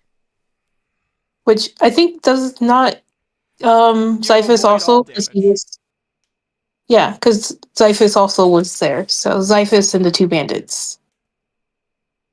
I don't know, would you say Amon's probably within that range? And he took a step back. A 5-foot step back. How long is his tiny legs? He like did a full jump. He like just jumped away. I'm like, no. Anyway, so yeah, It I'm on. makes sense with him being like spring. He's got a spring in his step. Exactly. So yeah, I will agree. He took a step back into the other square. Okay, cool. Last round, the guy went after him. He took 2 steps back for each swing. Oh. And then here's a 3rd step back, so that's 5 feet. You know what? That's good enough logic for me. Yeah, we'll take it. So then bandits need dexterity saving. So bandit number 1 rolled a 7. Bandit number 2 rolled an 8. Ah, well, okay. Well, they take 2d6 of cold damage. Okay, so how much damage are they taking? Oh shoot, I rolled a d6? You do. You roll. You roll the d10. You roll the d10, then you're 2d6. Well, shoot. We don't have an artificer. They cannot. They could. They could steal. I could throw a knife. Okay, so for the bandit 2, because he's the one I'm attacking. Yeah. He took 5 damage from the actual attack Okay. for piercing damage. And then an extra 1 damage for his cold damage. From 2d6, 1 damage. And then, nope, I literally have to count it out or else my brain's not sorry. good. Or if I skip a step, my brain's going to be like, oh, you did it all completely. And then another 2 damage. So that's all of his damage. Cool. So 8 in total, I believe. Yes. And then Bandit 1, who was just, sorry, man, wrong place, wrong time. Just got up finally after eating so much dirt and so much mud. And then he gets real cold and gets 3 damage from being too cold. And then, oh no! And then he took another 5 because he was extra chilly. He wore a short sleeve shirt. He shouldn't have done that. He should have worn a woolly jumper. Oh my gosh. Okay, so bandit number 1 is under half health. Huzzah! That's what you get for being a meanie head. She goes back to rocking on the horse. Whee! Duke is summons a ball and puts it in front of the head of his sledgehammer and goes full like batters up and just nails the little Eldritch Blast ball at bandit number 1.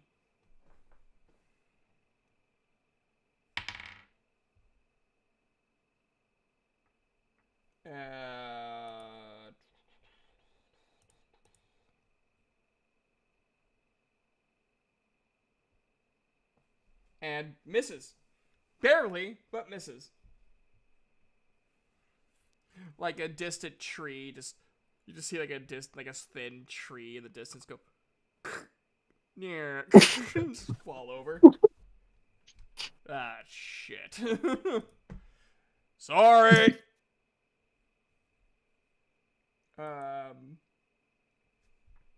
Bandit number 5 is going to roll to see if he can stand back up. He does not. He rolls an 8. Rip. It's Sullen's turn. Would me pulling out my weapon be a bonus action?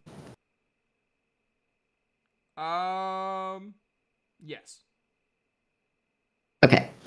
So, he sees the bandit struggling under his foot, and he just grins, and he just goes, "Only pray, struggle," and then brings out his battle axe and just bonks him on the head, essentially. All right, roll to hit. Oh, rip. Does a 11 hit? It does not. He rolls out of the way. Oh, dang. Okay. So Solon misses, and he just growls and sort of huffs, and that's my turn. Amon, it's your turn again. Okay.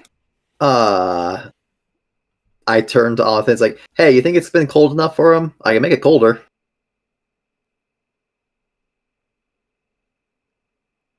To Alethea. Yeah, to Alethea. Oh, cut. No, mine totally cut out when you said a name, so I just Ah. assumed you were talking to somebody else. No, I went, hey, Alethea, I don't think it's cold enough for him. You think should make it colder? It is kind of warm out today. They might need a popsicle. I gotcha. So I'm gonna cast a Snillock Snowball Swarm. A beautiful flavor, I might add. Oh. So, how many bandits, like within a 5-foot radius, do you think I could hit? Well, there's 3 that are in combat. Only 2 of them are near one another. The other one's a little bit further back. That's fine. I'll hit the 2 of them. So I need them both to make dexterity saving throws. Does it only target enemies or? Let's see. Yeah, it's each creature, so anyone in that radius. Hey, Xiphus. I'm sorry, Xiphus. I have a question. Because you mentioned earlier that I dodged completely out of the way with my last nat 20. Am I still out of the way? Or no? You know what? Yes. You backed away when you saw like the icicles start to form when the ice knife hit the guy. And you're like, oh, nope. So you noped your way back, so you're out of range. Alright, dexterity saving throw. Yep. Nat 20 for bandit number 1 and an 8 for bandit number 2. Okay, so each creature that fails the save takes 13 points of cold damage. Anyone who succeeds would be half, but since it's natural 20, I'm sure he dodged the fucking snowballs. Yep, yeah, he dodged it. How you fucking missed? I'd like for one tiny little tiny piece of hail to hit him in the head of that comment. Doesn't do any damage, it's just more of an insult than anything. Yep, exactly. Alrighty. Xiphos, it's your turn. So,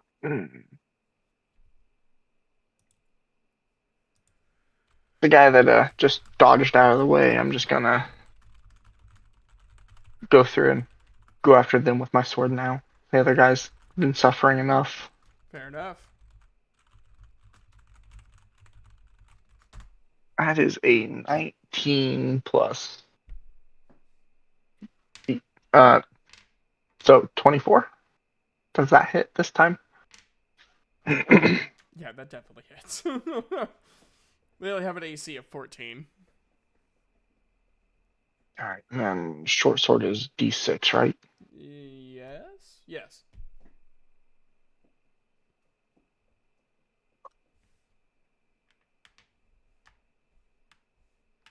Deal 8 damage. And which one was you attacking? The one that just dodged out of the ice and Ah! snow. You said 8 damage? 8 damage. So that'd be Bandit 1. And yeah, like right when he dodged, he's like really proud of himself, gets hit with a small bit of hail, and then you just come in and like Julius Caesar him.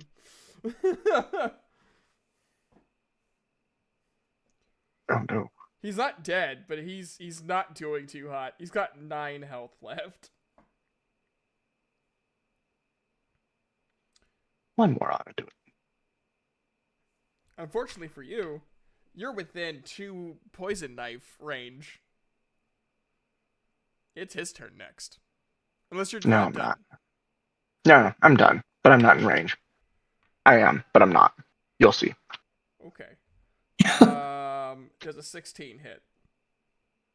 If it meets, it beats.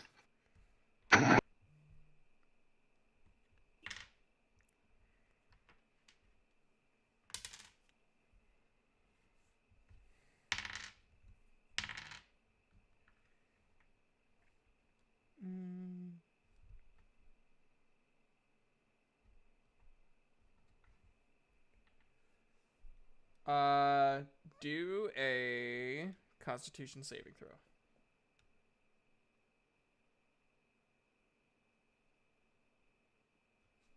Eight. Cool. You take 15 points of damage.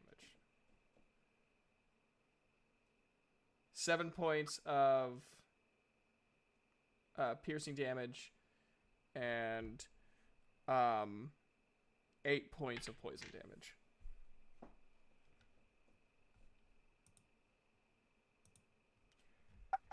Seven HP. He's gonna attack with the other one. Yep. You like move your elbow and like hit your elbow like on his wrist as he, because like you're like right in him with your short sword, like right into his stomach, I'm guessing. Yeah. And like, so he got you in the side with one.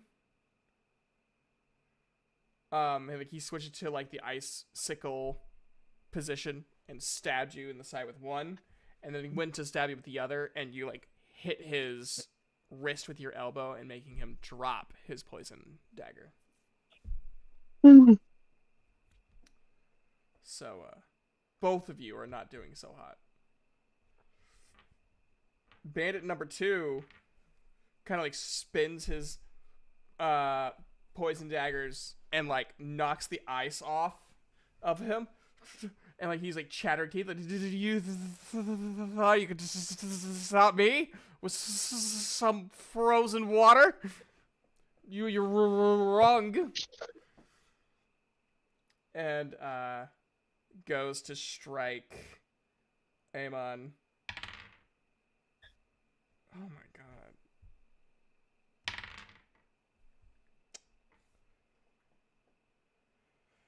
With a nat 20 on one of them and a 7 on the other. He's really good with his right hand, not so much with his left. Something. So, Can I use my reaction yes, you may. to use my chronal shift ability to make him forcefully re-roll that natural 20? Because it can't be any worse. It can't be any worse. Damn. You rolled a 15. Okay, he still hits, but it's not critical. So, like, as you dodge the first one, and you see him, like, you have, like, a short vision of him getting a perfect shot, like, almost, like, not, like, completely perfect, but, like, right below your clavicle. You immediately, and, like, the whole world around you just, like, stops and, like, almost, like, lags backwards. And then you, like, reposition yourself where you still get stabbed. Like, there's no way you could avoid being stabbed, but you're not being stabbed in a more... Vital area. Yeah. Alright, let me roll to see what it hits.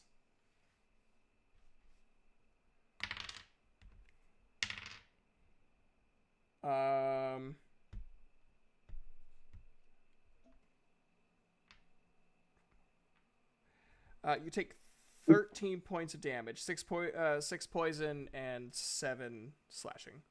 Or 7. Down to 10 HP. Damn. Bandit Yeah, no, 1 and I- 2. Bandit 1 and I'm- 2 are a dream team. I might be like fucking them up with my spells, but I'm still like last cannon.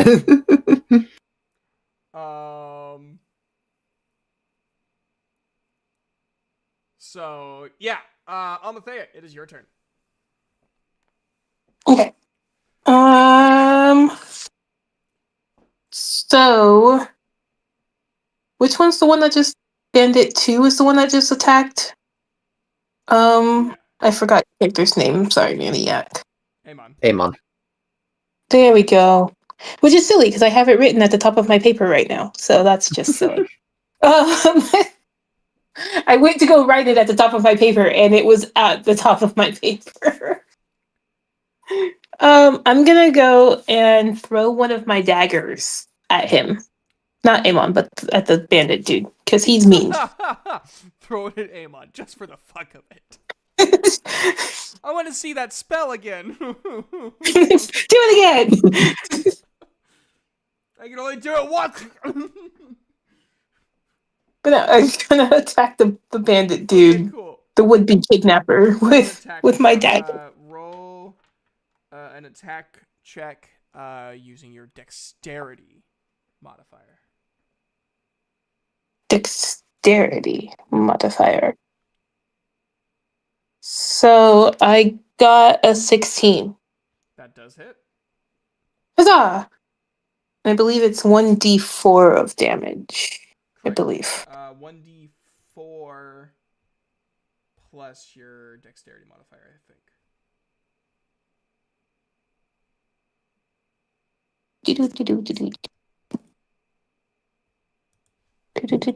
I'm checking to see. Okay, so 1d4 plus my dexterity modifier? Correct. If it's a negative, then So- just don't add anything. Nah, it's a 1. Cool.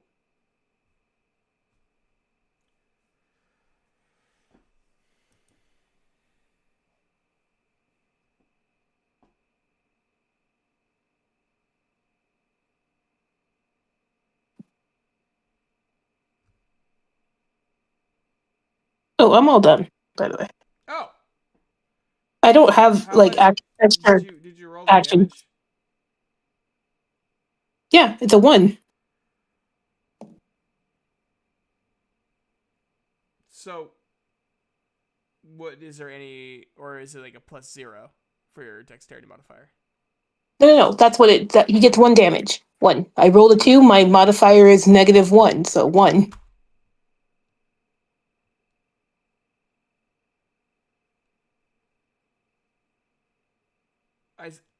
Okay.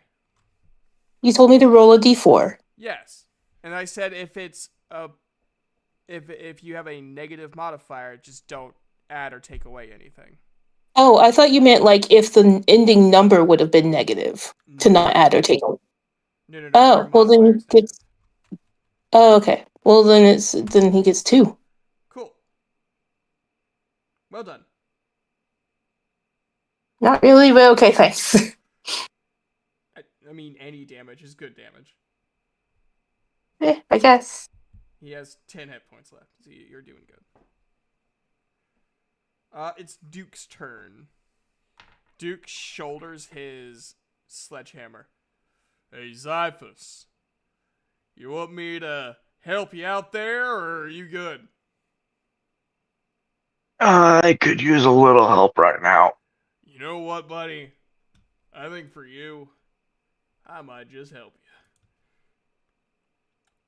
Gives a little thumbs up. Appreciate it. Like a little shaky thumbs up. Yay! He puts both hands on his sledgehammer and is going to aim right at this dude's head.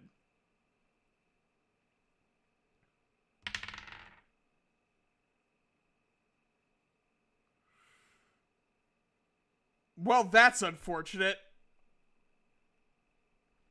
So there's a little piece of ice on the ground, and he slips and loses his, he doesn't fall. Well, here, hold on. Yeah, he doesn't fall.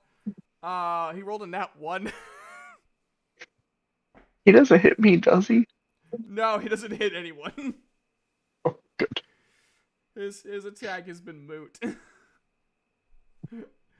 Oh, that's depressing. Alright, well, let's see if Roly Poly Oly over here actually stands up for once. He dies! Okay, that's his turn. Solid! You're now looking at a man kind of eye to eye. Hmm. As the bandit that's been rolling around away from you is now standing. Okay, so I am going to do a rage because Solon feels a little embarrassed that he did equip only to have his damage miss. This doesn't always happen. I swear, it's a one-time thing. I'm sorry, this is my first time. So he does a rage. That will be my bonus action. I'll roll a d8 for wall magic. That will be a 3. What is a 3? A 3 is intangible spirit, which looks like a flumph or a pixie. Appears within 5 feet of one creature of your choice that you can see within 30 feet of you. At the end of the current turn, the spirit explodes, and each creature within 5 feet of it must succeed a dexterity saving throw or take 1d6 force damage. Until your rage ends, you can use this effect again, summoning another spirit on each of your turns as a bonus action. What the fuck? This is so OP. That's insane. Anyway. Okay, I'll go with the flump because I have no idea what that is. What is Wait, hold on, I need to know what that is. Let me Google. Flump. I need to know what a flump is. What the fuck is that? Flump. What the fuck am I looking at? Here, hold on, let me post it for everyone. That is disturbing.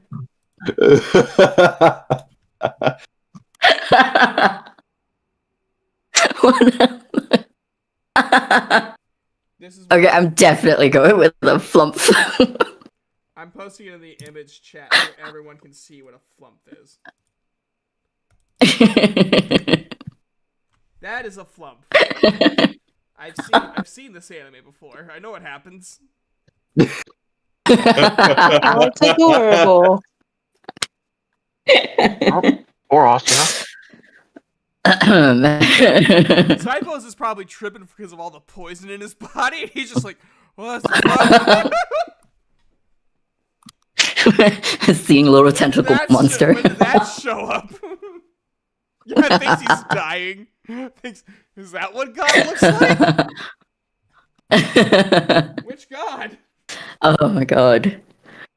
Okay, so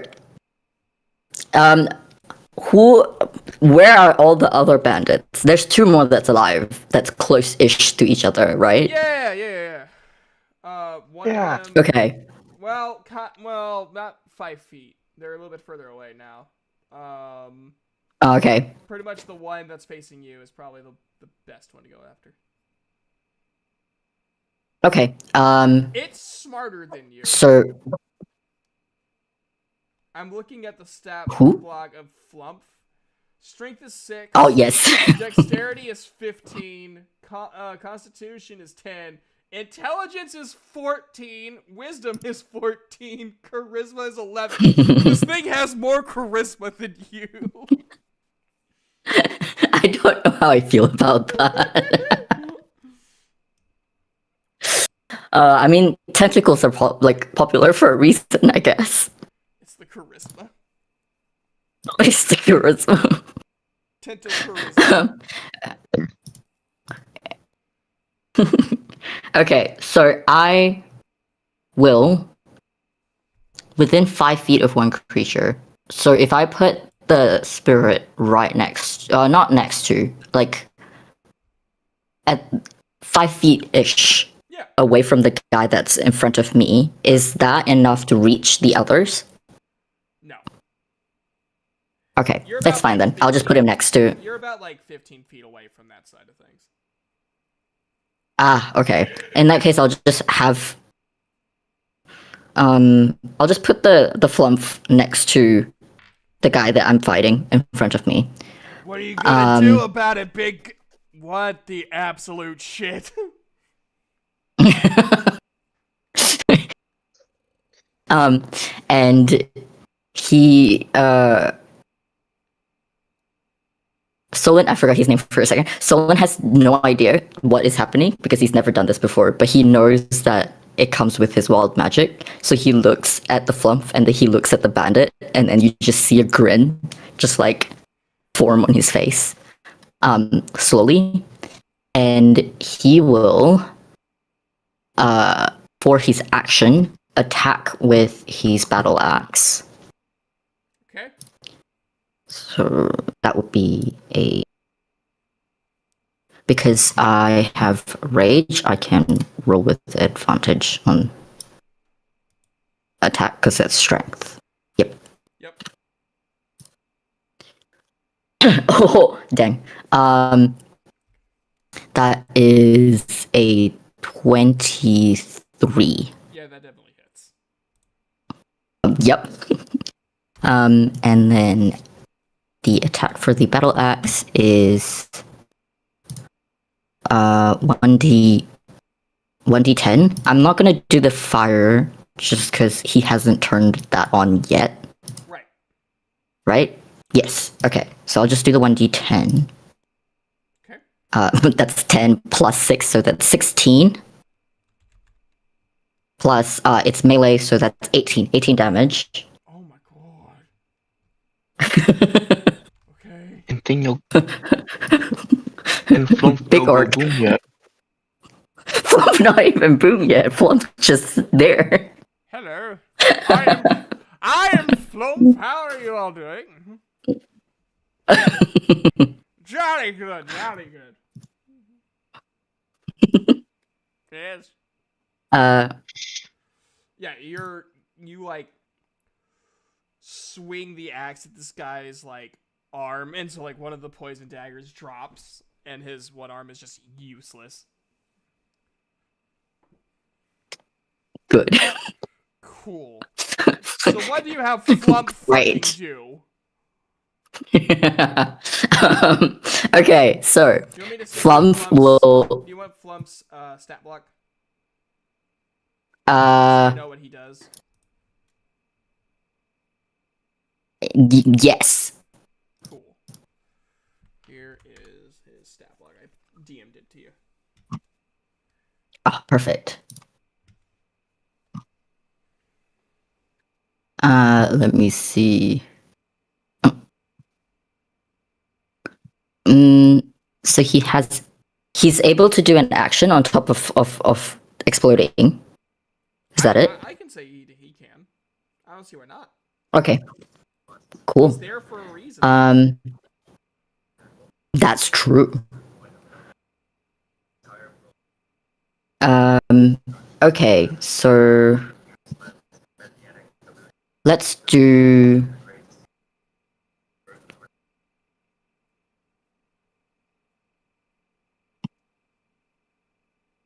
Let's do tendrils, which is a melee attack. Yep. That is a 1d4 plus 2 piercing plus 1d plus 2 1d4 acid. That's insane damage. What the hell? No. You I'll just roll. It's 1d4 plus 2 and then 1d4. Ah, okay. 1d4 plus 2 and then plus 1. Okay, cool. So I'll do 2 1d4. 2 d4s. Wait, no, you gotta roll the hit first. It's plus 4 to hit. You Plus 4 to hit. Okay, You roll a d20 and then add 4. cool. You're doing DMing light right now. Yes. I'm like, With that stat block. so many stats. So d20, I rolled a 12 plus 4, that's 16. I'm assuming that hits. Correct. Cool. And then I do 2 d4s. Yep. And then you would add. Cool. So the first one is 1 plus 2, so that's 3. Mhm. 3 piercing damage plus 4 acid damage. Oh, okay. Rip.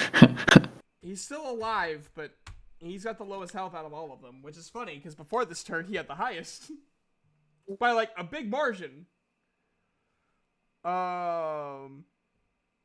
So like after you like disabled his arm, We lost them. who- There we are. What? We had lost Midnight for a second. Oh no! I am sorry, my Discord crashed. That was too much damage. My Discord said no. Yeah. He had 31 hit points before this turn. He's How down many does he have now? 6. The man lost 25 hit points in a single, not even just a single array of turns, in one person's Single turn. So Blump hasn't even exploded. because Sullen is a psychotic motherfucker, I imagine what he would do is he would Mhm. basically all but sever this dude's arm, making it completely useless, and then order Flumph to take one of the tendrils and stab it into the open wound of his arm and just inject the acid into that wound. Yeah, sounds about right. That Yeah. sounds about something that Solon would do. This guy does a blood-curdling scream of agony. And Daz is like, "Is everything okay?" Wing Ding's like, "I'm scared."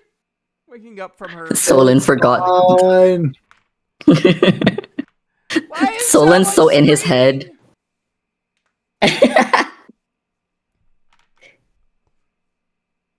Yep, Solon's so in his head he forgot the kids existed. It happens. It happens. Yeah. I think that's the end of the turn. So does that mean Flumph explodes? Yes. It's a dexterity saving throw. So, what do I roll for that? You don't roll anything. I have to roll it. Okay. He doesn't succeed. He Oh. rolled a 10. So roll a 1d6 for force damage. Okay, good. He rolled a 1, so at least it's not big dams. So,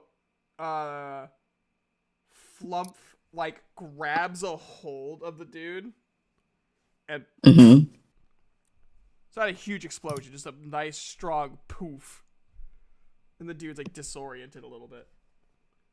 Yes. He's got the lowest health. He had the highest health by over double. and now he has the lowest health out of everybody. Well, it's a And good thing the Solon was the one fighting him. Are insane. Amon. Okay, is the guy who stabbed me still alive? He is. Cool. So, Amon's going to like clutch his side where he kind of just got stabbed, right? And he's gonna, pull his hand back. He's gonna see the blood. He's like, "Ah, I see." He's gonna reach into his coin pouch, right? Oh. He's gonna pull out a single gold piece, and he's gonna flick it up into the air, in which this gold piece is gonna be consumed to cast this spell of Jim's Magic Missile, in which I create 3 twisting, whistling, hypoallergenic, and gluten-free darts of magical force.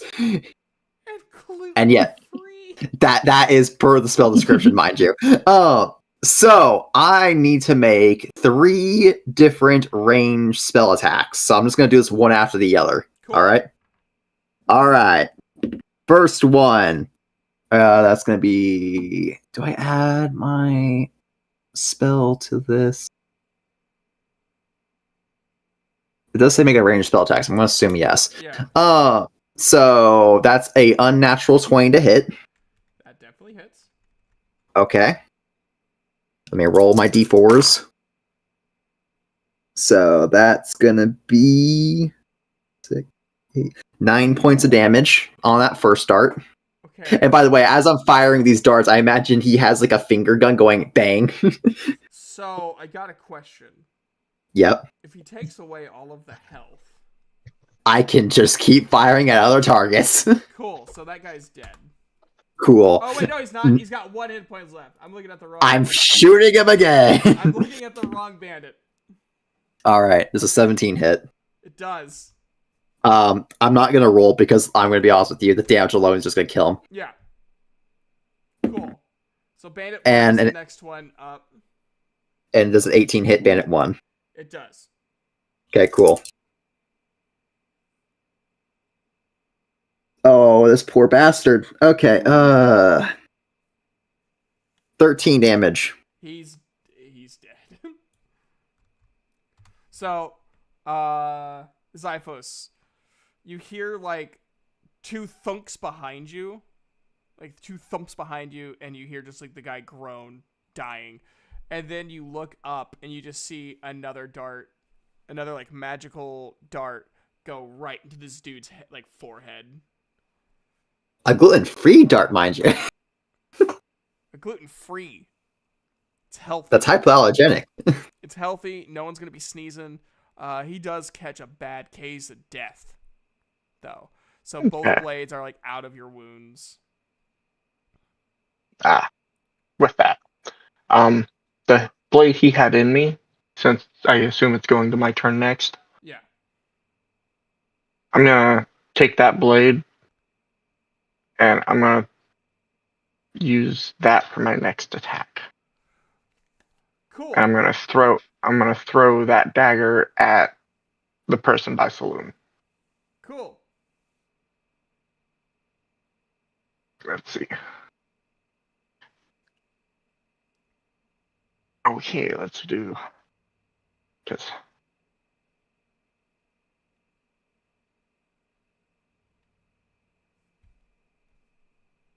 Does this count as a ranged weapon attack? Yes. Okay, so I rolled a 13, and I get to add 2, 4, plus Dex, Uh-huh. 9. Oh my god. I'm at a 22 hit. Yeah, I think it hits, buddy. All right, and this is one of those poison daggers that you love so much. Roll. I do love my poison daggers. Roll a 1d4 and a 2d6, and then you're gonna add a 3 at the end. So, D4, I rolled a 1, Mm-hmm. D6. That's another 1. And a 5, so that's 6 from the D6 altogether. Mm-hmm. So 7 plus 3, so that's 10. you throw it like right, like he's getting like ready, like holding, like his hand is shaking as he is holding the dagger up towards Sullen. And then Sullen, all you see is a glint of light and then a dagger just going right into the dude's neck. And the dude just like, his eyes just roll back and he just collapses.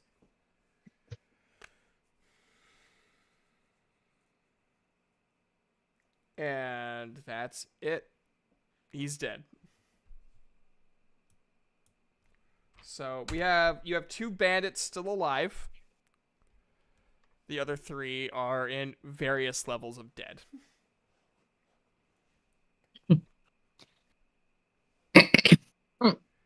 But first thing I'm doing is I'm gonna make sure I'm good, and I'm gonna reach in my pouch and pull out one of those half HP potions I have and just down it real quick Cool. because I'm not feeling too good. Yeah, so whatever half your max HP is, add that to your HP pool. Okay. From For 7 healing, to you round up if it's an odd number. If it's an odd number, you add up. So if it's like, if your max HP is 25, then you heal 13. okay. So I'm gonna add 15 to 7. That puts me at 22. Yeah.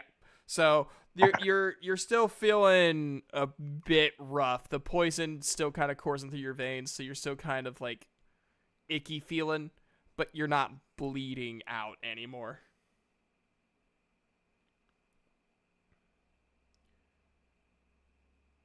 Duke is embarrassed because both chances he had to hit, he missed.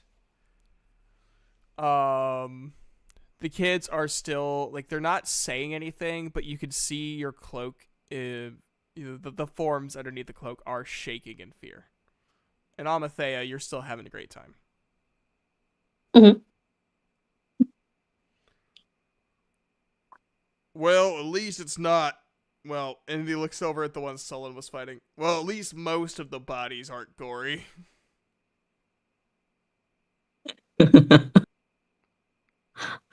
Good job. Solon kind of just looks at Dirk. And just smiles really feral. Luke just cut. Luke. His name is Luke now. Duke. Luke's my brother. Luke Daisy. And then we have a sister named Daisy. Duke just kind of gives a small smile and goes to remove the gorier body away from the children so they don't have to see, they'll have to see bodies, but they won't have to see the gory one. I'm sorry. Did we finish combat, or is there still going on? Yeah. Okay. Combat's done. Everyone's either passed out or dead. Okay. I have everyone. I have an idea here to help us out here, right? Hmm. I'm using my Actually, I want. How's that work at higher levels?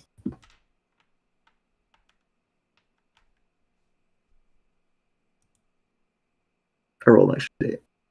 Okay. Joe, would the kids have not a lot of HP? I assume they wouldn't because they're kids. No, they would have 5 each. Okay, no, I'm more than likely fine. I'm using the last of my first level spell slots to cast sleep on the kids.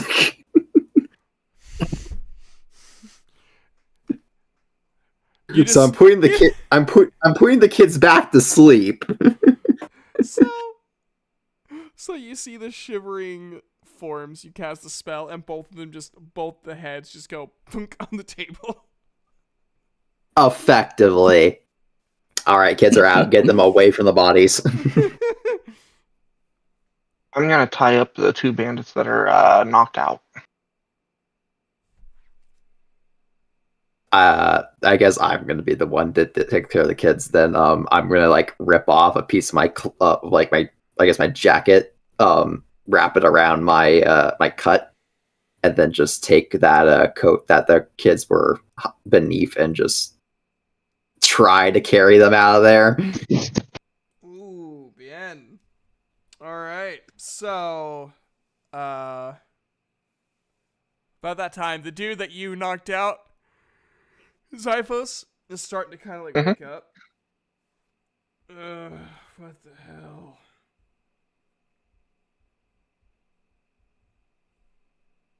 I look over to Saloon and be like, "Hey, you want to get some answers from these guys? You look like you'd have fun doing that."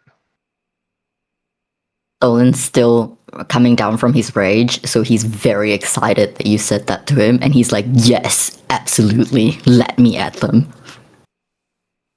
All right, let's get the kids out of here first, and then have fun.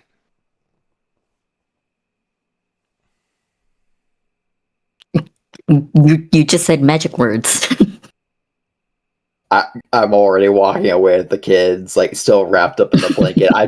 I look over and just like try to give them like a thumbs up with like my whatever grip I have on these kids. Yep.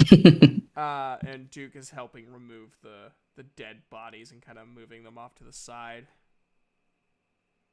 I look over to Amathea. Amathea, you want to go with Amon and help with the kids a little bit? I'll give you an apple. Ooh, an apple. Okay, let's go. And she'll like get off the bouncy horse. Really It's getting, go. really getting into that fey nature of making deals. Like, That's in my blood. I was like, I could stay here for fun or go there for apple. To the apple! And so she will fly over and she will fly over to Amon and she will sit on his shoulder and walk with him with the kids. Awesome. Both of them are like snoozing away. And she gives one of their heads a little pat. That's so cute. You hear Wingding give him noise.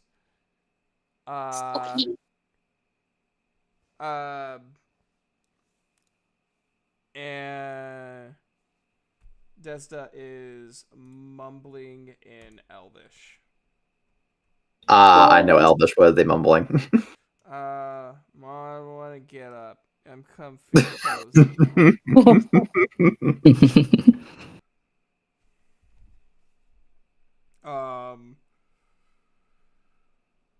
I just remembered, Solon knows Elvish too.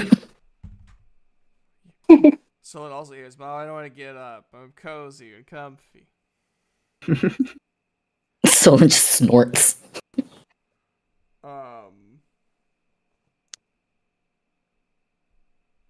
And so then... No, you know what? Solon snorts and then kind of just smacks the guy who said that with like the tip of his like the handle of his battle axe as a way to be like, get up. Ugh. Fuck off.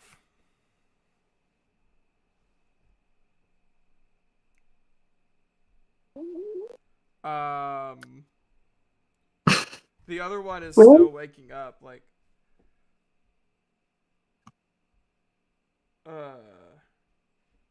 the other type. I have a question. What's up? Do they all still have their full hit points? One does. Yep. The one I knocked out still has full hit points. And The other number one 4 has full hit points. The other one has, I think it was 25. Okay, the guy who said fuck off to me, how many hit points does he have? Like, is he the one with the full hit points? The one that you nudged? Yeah. Yeah.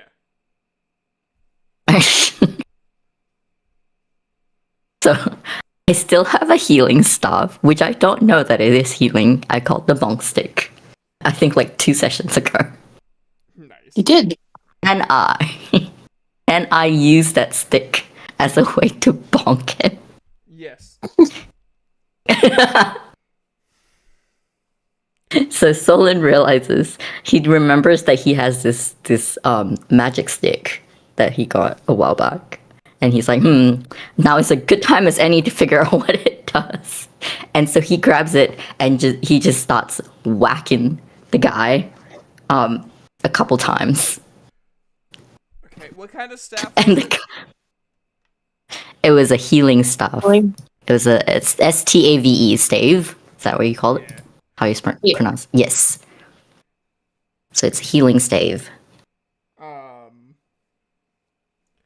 So he feels rejuvenated every time you hit him. For whatever damage you would roll is immediately healed. So he's just all he's doing is feeling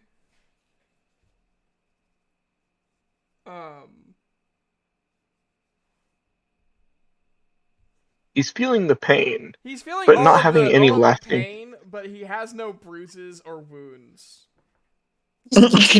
He keeps feeling a bonk. Perfect. The ultimate torture device. So he's like, ow! What the fuck? Stop! Solon just looks at the stick and realizes that like isn't really doing anything, so he hits harder. Ow! Shit! Each time you hit, he glows like a soft green. Which even like you would know, like that's a sign of like healing magic. And so like you realize Yes. you're causing him pain, but you're not leaving wounds. And Solon just goes, "Ha! Good stick," and just continues to hit him. Anyway, yes, that's just what Solon's doing. If anyone wants to stop him at any time, feel free. How do I get him to stop? Zyphos is just sitting there, holds his hand up towards Saloon for a second. Solon sent stops you? and just looks at Zyphos. Who sent you? Who the fuck's asking? I just dropped my hand. Bonk. Ow! Shit! Again, who sent you?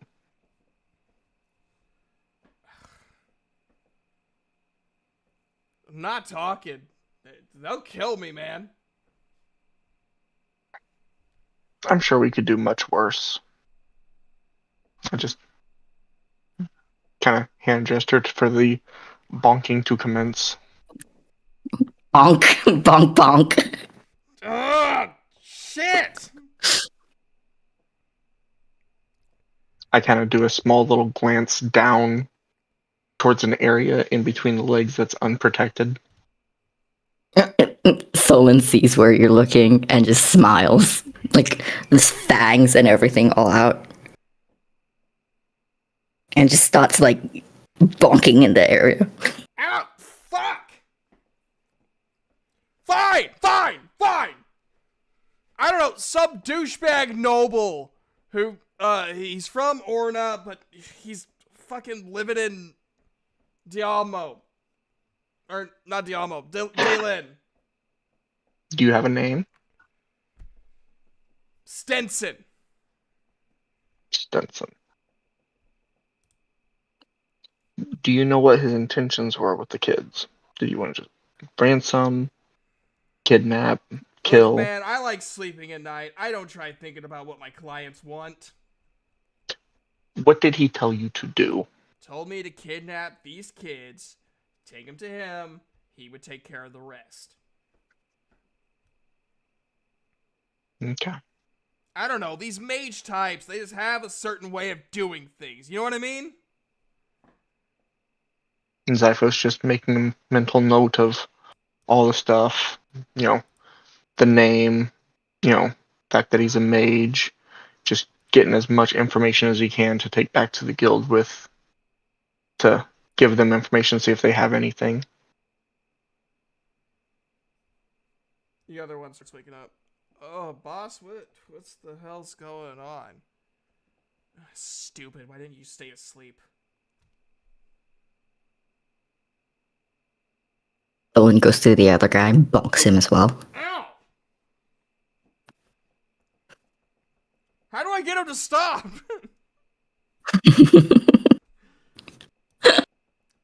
Just answer their questions. I ask him the same question. I don't know.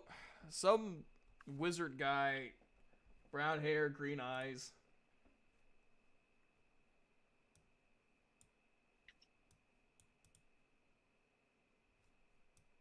I mean, Seems very pretty practical. high up. Okay. Nolan, brown hair, green eyes, mage, royal.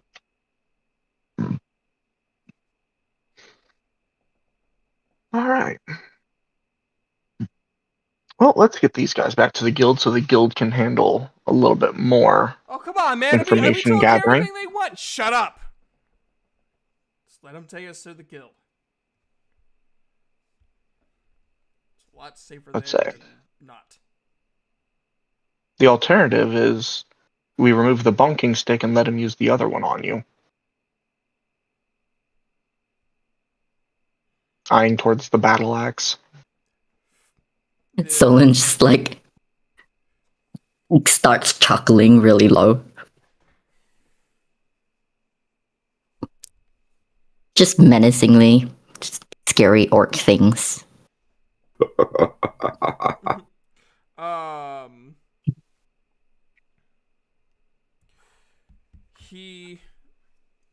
The guy that's being called boss looks at Zyphus in the eye and just goes, you know,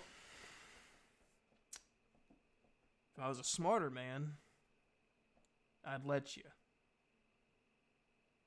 Because the people like Stenson, they do a lot worse than you guys could ever dream of.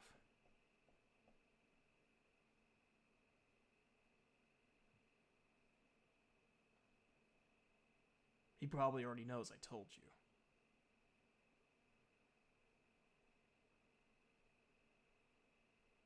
You got family? Loved ones? Not anymore.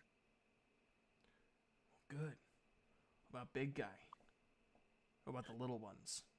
You think he's gonna stop going after them?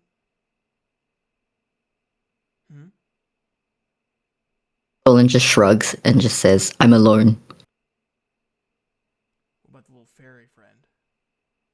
What about the mage? What about the big minotaur? Everyone they know, including themselves, are in danger now. Not as much danger as Stenson is in. For me, people I don't care about. Not really. Children, animals, that sort of thing. The innocent? That crosses a whole nother line.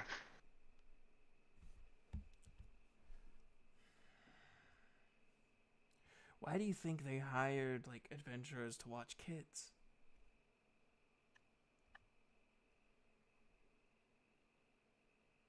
You ever think Not about sure. that? I mean, what did they tell you when you took this job, huh? Keep them safe.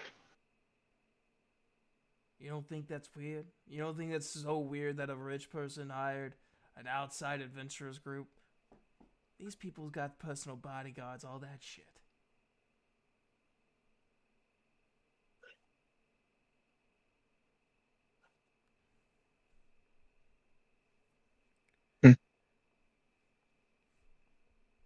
It seems like we have some questions for the family too. I'm sure they can give us some answers about this as well.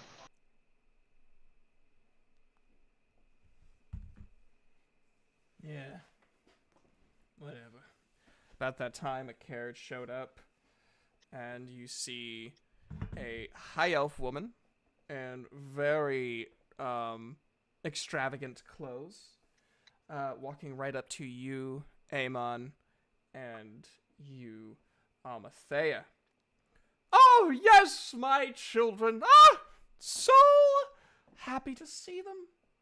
Why are they sleeping? They got tuckered out. Really? You need to get them out of here.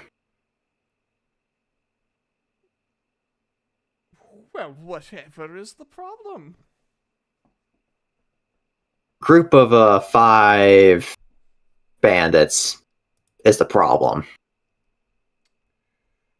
Hey, do you think you guys would do an insight check at this moment? Potentially. Did I hear? What's the difference between an insight check and a perception check? Perception's more general, insight's very specific. It's the same thing with And- perception and investigation.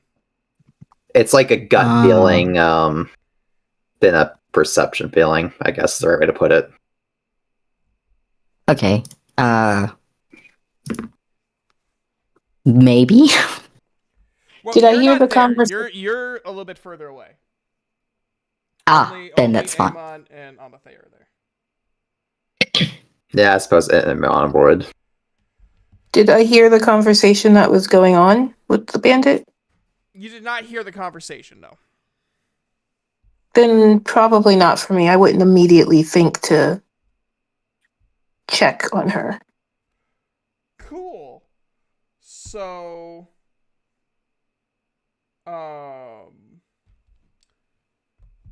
Amon, roll insight. That is 11 plus 4, 15. She does not look surprised. Even though she's trying to feign shock, she is not.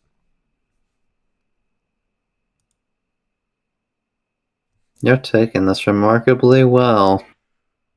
Well, I mean, they were being protected by able-bodied, able-minded adventurers.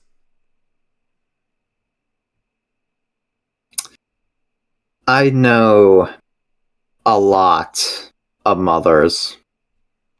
None of them react this way when I tell them that their kid was in danger. I would hardly say being protected by you all would be considered danger.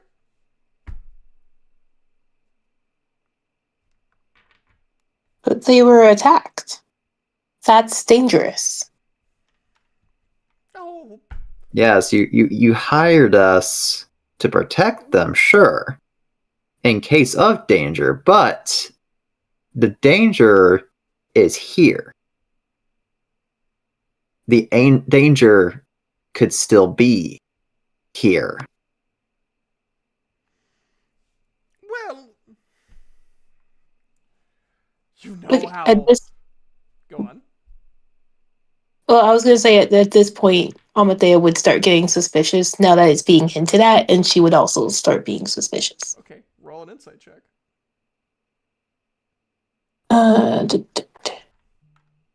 D- d- d- 17. She is very uncomfortable and very nervous. Well, I Hmm. mean, you know how us nobles are, right? I mean, we make enemies all the time. We just have to make preparations. Did And someone? you know something, Almathea. Part of this doesn't make sense. Because if a noble family wanted to have their kids protected, I wouldn't hire a band of effectively mercenaries and adventurers from off the street. Hmm. She is looking And extremely uncomfortable. Amathea is like squinting suspiciously at her. And she's just like, "Did you know they were gonna get attacked today?" How could I know? I can't see the future. Okay. Then I'll ask you one thing you should know. What are their names?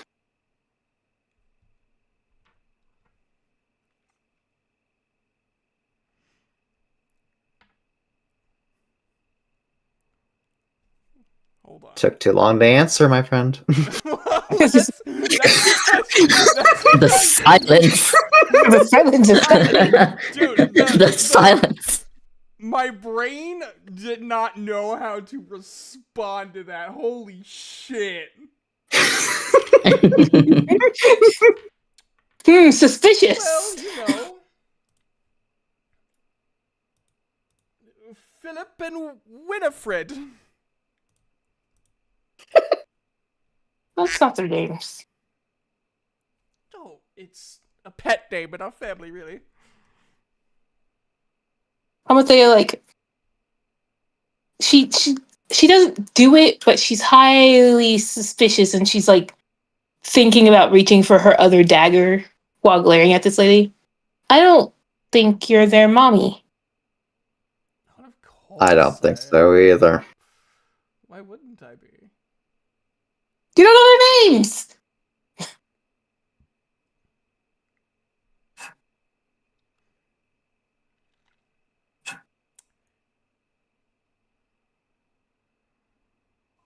You know, you should just really give me those kids. It's not gonna happen. They're gonna be much more trouble than they're worth. I'm just telling you. Now Amathea definitely pulls out her dagger. And I do not care. And now, I know Amon has his hands full, quite literally. But at like the hint of him like trying to do anything, he is prepared to get the kids out of there. Amathea is gonna like jump off his shoulder and fly in front of him and the kids with her dagger out. I want you guys to roll intimidation. Not necessarily that you're going to scare him, but enough to make him back off is kind of the intent. 18. Yeah, mine's very proportional, so it's a 3. It's very, very proportional. Fine. That's fine. I'll back off. I'm not the one you need to be worried about. Sorry, can I add to mine? I had a stupidly funny thought to add to my really low roll. Sure. She's sitting there and her arms, like her dagger's in both hands, and she's got her arms outstretched. And so she just starts like waving it like, shoo, shoo. Yeah. Like she's trying to be intimidating with her little dagger. And she's like, Meanwhile, I like to imagine that behind her, freaking, there's Amon, who's like has magic coursing through him. The person in front of you kind of twitches a little bit. I'm not the one you gotta be worried about, so I'm gonna back off. However, the person who wants those kids, he's a slippery one. Hiding in plain sight.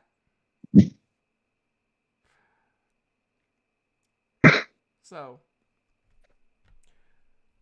I don't mind losing.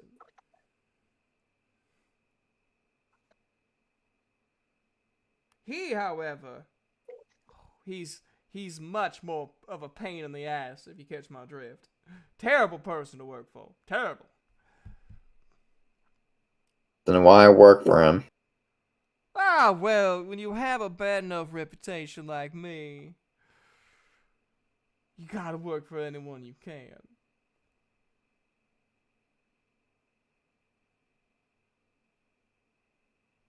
I hear a lot of talking and I don't see a lot of walking.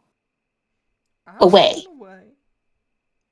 Like I said, I'm not the one you have to worry about. I already got who I was supposed to get. I just thought these dunderheads might need a little bit of assistance. And right I was.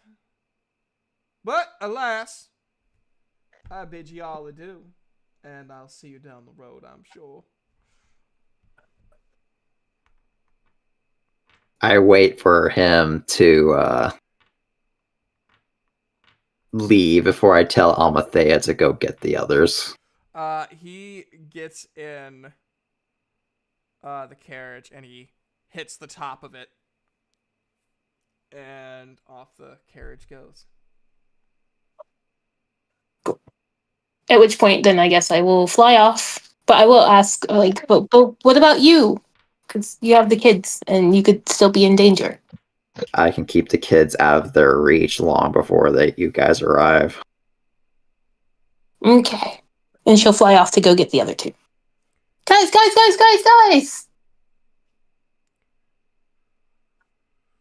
Duke just gets back with discarding the bodies. What? Why is everyone looking a bit out of sorts? So the bandits, they were hired by someone else to get them, I guess, because there's this other elf person that came to get the kids, but it wasn't their mom, and then they were really threatening, but it's okay because we scared them off. I wouldn't say we scared them off. More just forced them to back down. We scared them off. And then Duke looks at Xiphos and Sullen. And you too? Yeah, we got some information that we needed. We're gonna take them to the guild and let the guild get a little bit more information. They know probably a lot more better questions to ask than we do. Alright. And I'll say off you guys go to the guild. Oh, We got it before delivered. before we get to the guild, I want to go through and because we grabbed them right out. No, the one I grabbed right out the get go. So I'm gonna more or less first come make sure he doesn't have any weapons or anything like that on him before we try to take him back to the guild. A couple of throwing knives, that's about it. Any other, especially one since one's the boss, does they have any information, notes, or letters on them for details on the what they were supposed to be doing? He, while you're patting him down, pulling out all the throwing knives he has, you're not gonna find anything. I'm a professional. I burn anything we receive. Okay. He wanted us to Better take be her safe than sorry. back to Polera.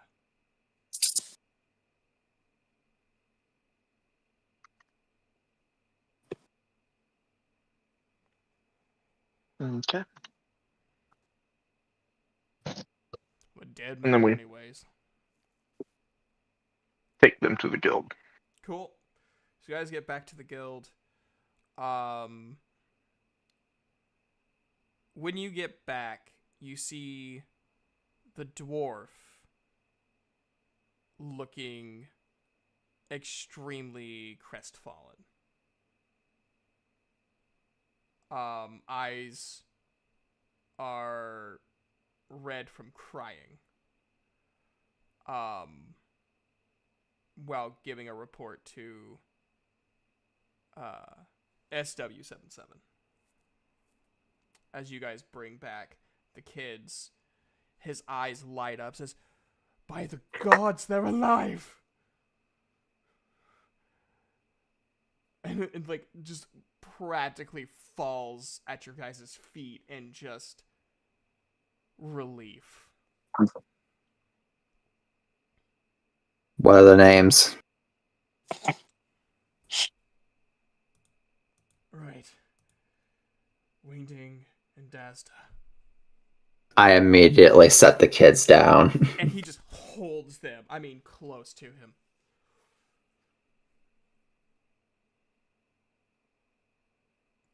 Not the good. Sorry. Their adopted mother is dead. Yeah, sadly, I think I figured that. One of the gods just turned and just killed her. knocked me out. Before I fell unconscious, I saw him transform into her and leave.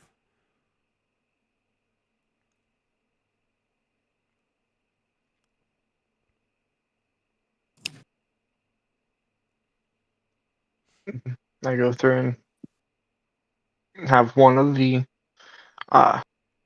people that attacked us on my shoulders, and I assume either Saloon or Daisy has the other one. It's like, we have a couple people that attacked us at the park. That's some information. Gonna leave it up to the guild to get some more. Does the name Stinson have any meaning to you? Hey, Maniac, what would you say what school Amon went to? You think he went to the Academy of Advanced Arcane Academics? Mm, Or you think he's a little bit more, like the lower, not lower tier as in they're inferior, but lower tier that they're not like the Harvard of Calistrong?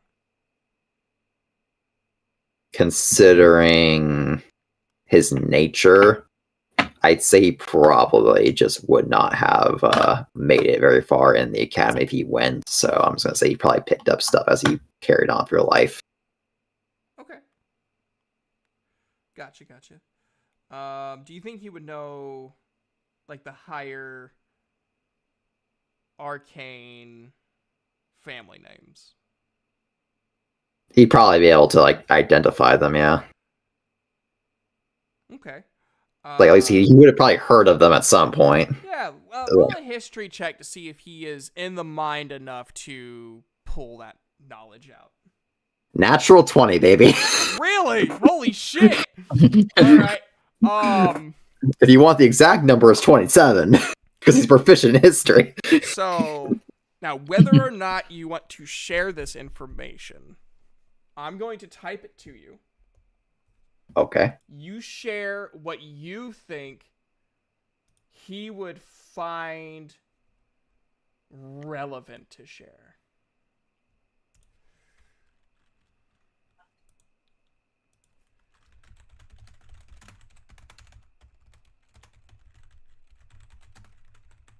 And while you type this and we sit in awkward silence, I think Amon's just gonna put like his hand up to his chin, do the whole like stroking it thinking thing. Very nice, very nice. They said they were in Dude, charge this of is still taking him range. back to Polera. The capital city.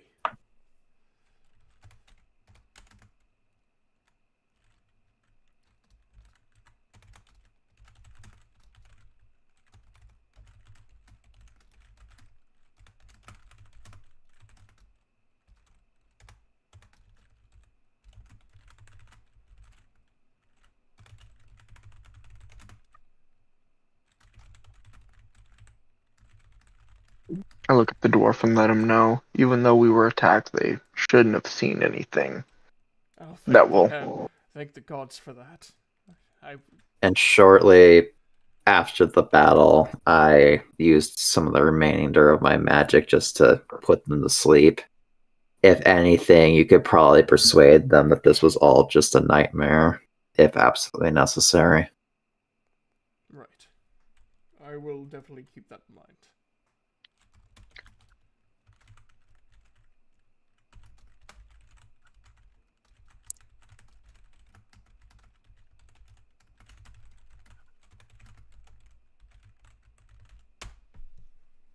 There you go.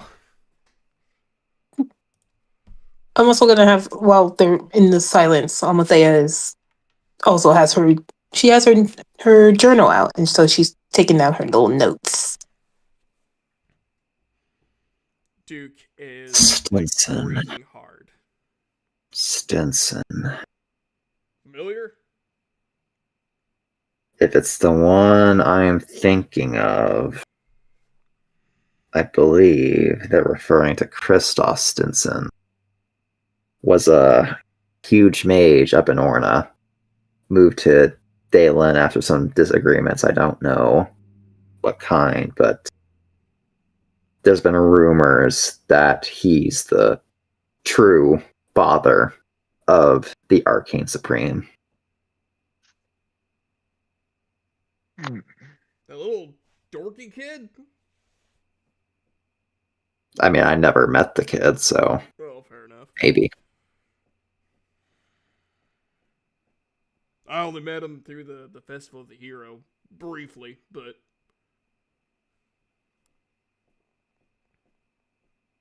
I couldn't tell you. But it would match the description, you know. They said this was a powerful magical fellow. Kristoff Stenson is no pushover in that regard. Yeah, and people in Orna aren't known to be the most morally minded. Not as bad as Hardcastle, mind you, but they definitely got their own sins. I'll look at the dwarf and ask him, is there any reason why he would want something to do with these kids? Oh, I don't know. We adopted, well, I should say my lady adopted. I'm just one of the guards. But they Because go on. because of I have one more spell slot left, I figure I might as well use it. I'm going to use my last second level spell slot to cast Detect Magic on the kids, just to see if they're like magically significant anyway. Okay. So as you cast that, they have so the way you're seeing it is more of, you can tell that their abilities to use arcane abilities like magic and spells and such like that have not been unlocked. Mm-hmm.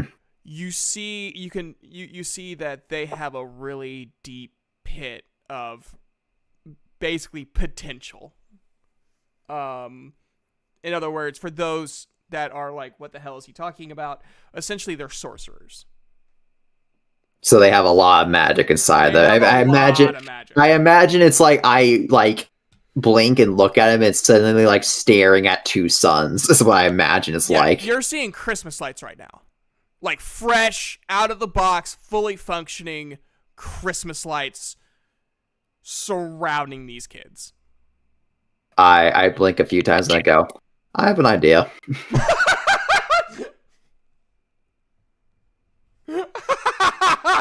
Like, huh? Yeah, no, that makes sense. These two children, if under the right conditions, have next to, dare I say, infinite potential with magic. So you thinking that they wanted these kids because of that possible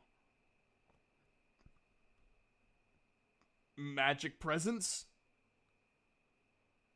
Perhaps, I mean, if trained correctly, these two kids could become very powerful and very, dare I say, dangerous sorcerers. On the other hand, with such a, dare I say, wellspring of magic, they could probably feel something greater. Who knows what they want them for, but all I can say is you're looking at two kids that have a lot of magic that has yet to be put to use to anything. My God. But they're just kids. Do you have anywhere you could take them to keep them safe for now? 'Cause I'm sure they're not done trying to get a hold of them at this point. I mean, I could take them back home to Quillar. We got plenty of temples there that I can take them to. I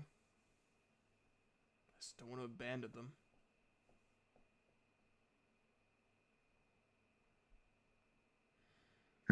If you think that they're going to be as strong as you say they are, rather than be trained by one of the gods.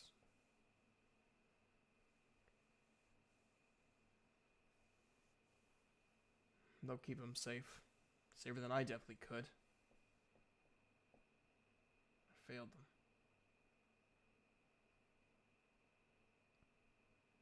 Didn't fail them.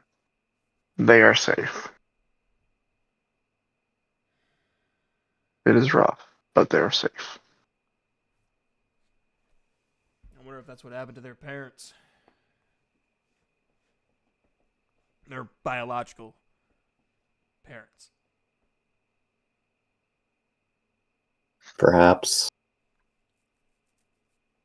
for these childs to have been born with this much magic, one, if not both, their parents had to be fairly magical themselves.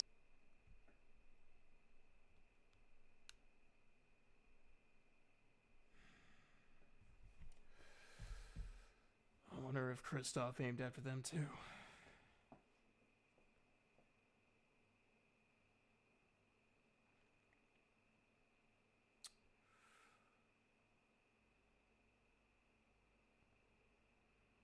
I'm guessing they can't stay here. You That have to talk to decision's the not up guild. to me.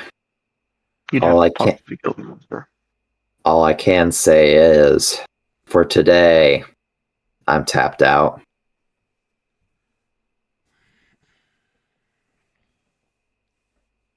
And as I say that, Amon's basically going to freaking plop down in the seat, like clutching his side because he's like he has no magic spell slots left. He, Oh no. Can I go over to him real quick? yeah. Is that I'm not gonna stop you.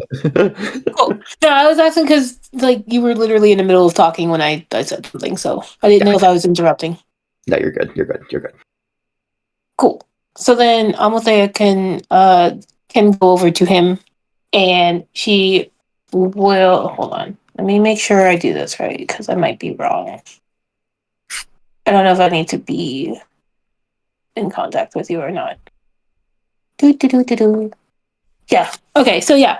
So she'll go over and she will put her hand on his leg and she will cast Cure Wounds. And I need to roll a d8 because I'm a silly head.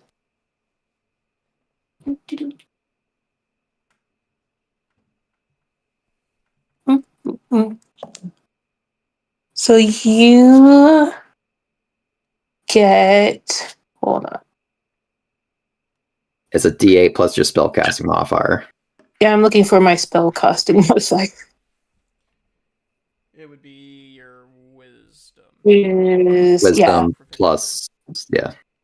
So my wisdom plus my proficiency, which would make it 6. So you get 10 points of your damage back. Hey, That's I your hit am point. almost fully healed. Yay!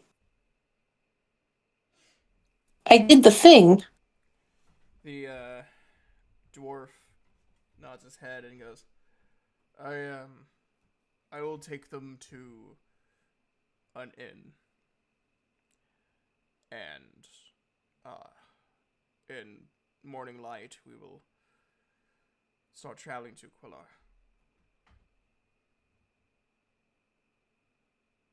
That's probably a good idea. Quillar is very well protected with the mountains. And they're very strict on who gets in. So it would be very hard to slip past. Would recommend talking to our guild master and seeing if you can have somebody escort you as well, just for the safety of the children. Well, I can possibly spare someone else. His SW77's eyes are yellow and they're very, very wide. like the little like eye flashes that like simulate blinking are not like doing anything. They're just always open wide. I can get the Delora to take the mare. And Delora goes, well, I guess it would be nice for a walk. She gets up, her tail uncurling from around her. And she bends down, picks both the children up. Come on, young dwarf, let's go. Yeah, sure. And he just like blinks and follows her, confused by the very attractive woman.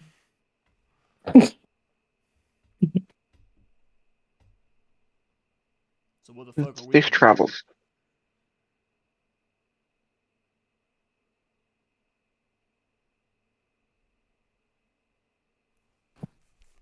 Well, for starters, I'm gonna take a nap. Just falls asleep at the table. No, he's gonna grab like probably some half finished pint, chug it, and then like lights out. Well, he's an elf, so I mean it's not like full lights out, but it's like trance nights out. Duke comes over, like waves the hand across his face. I always thought that was so weird. Just staring at a wall.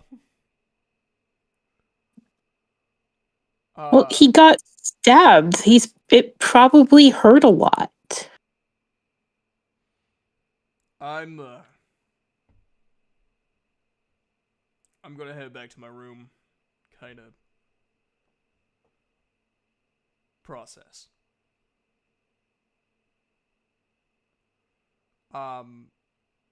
As Duke's walking away, you see a dark, like, mist,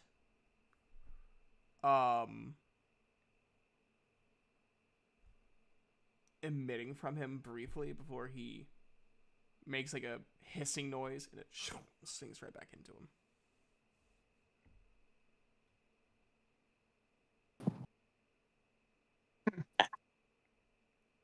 That doesn't seem normal.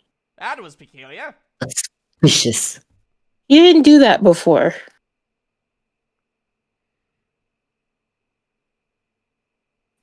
Should I go check on him? I'm gonna go check on him.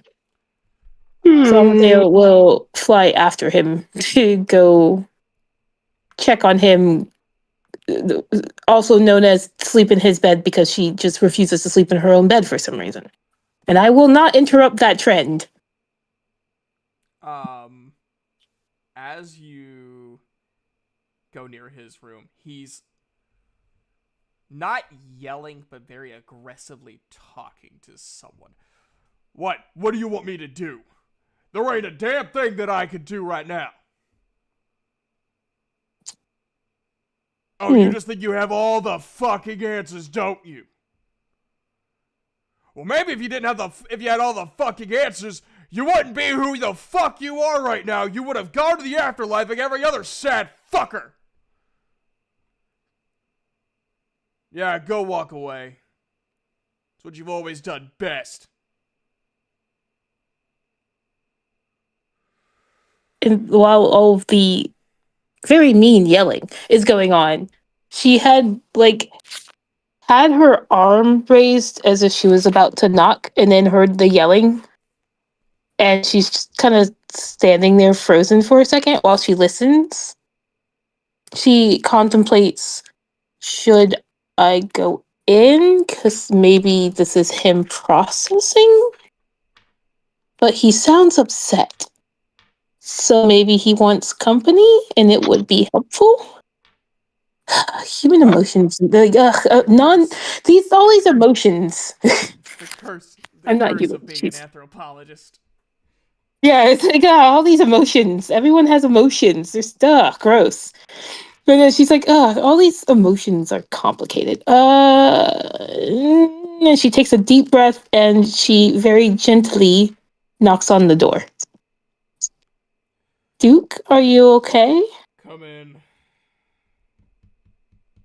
She will open the door and she'll fly in. And she'll do it slowly. She's perceptive enough to know that something's wrong. But she will fly over, and be like maybe, I don't know, like 2 feet away from him, standing on the floor instead of flying, just to kind of like stay calm. And she'll be like, "Are you okay? The kids are safe." They are. That's what's important right now.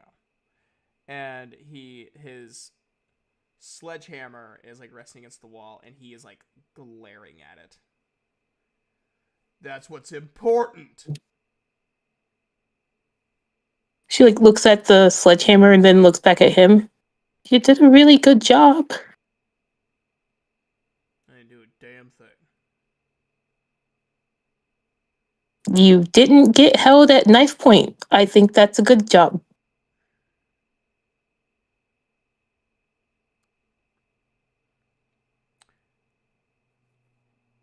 He just kind of nods, and it's just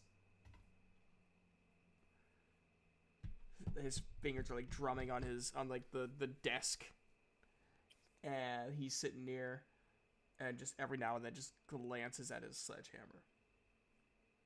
Stupid fucking sledgehammer. She like is very awkward but still really wanting to be supportive, and so she looks at the hammer and then looks back at him, and then she'll look back at the hammer again and she's like, you did a good job too. And then she like glances at him to see his reaction.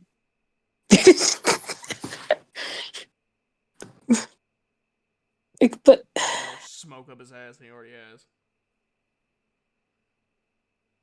and she looks at the very not smoky hammer and is confused, but she will let it go. Wait, let me see if he notices. Oh yeah, he notices. He rolled a nat 20. Oh Jesus! That was immediate notification. It's a phrase meaning don't give him an ego. Oh. She looks at the very inanimate looking hammer. It's not. Got it. It's not the hammer. I'm a warlock. And a warlock has to make a pact. The issue is dependent on how it's written is really specific. Unfortunately, my good-for-nothing father signed me up before I was even born. When you know it, waking up on your 5th birthday and you see a warhammer with your name on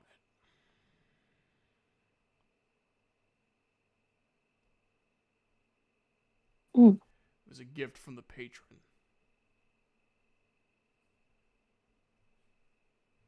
Does the patron make you do things you don't want to do?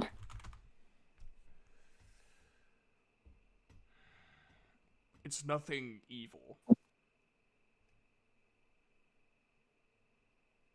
And she like nods her head. Well, I still think you did a good job. And I think your patron, and she like looks at the hammer, very accusatory. The patron should be proud of you because you've been very helpful. The patron. I'm like picturing us both in the room, just like looking at a hammer, going, "The patron." It has nothing to do with what I've done. It's what I haven't done. Oh, It wants me to go after Kristoff.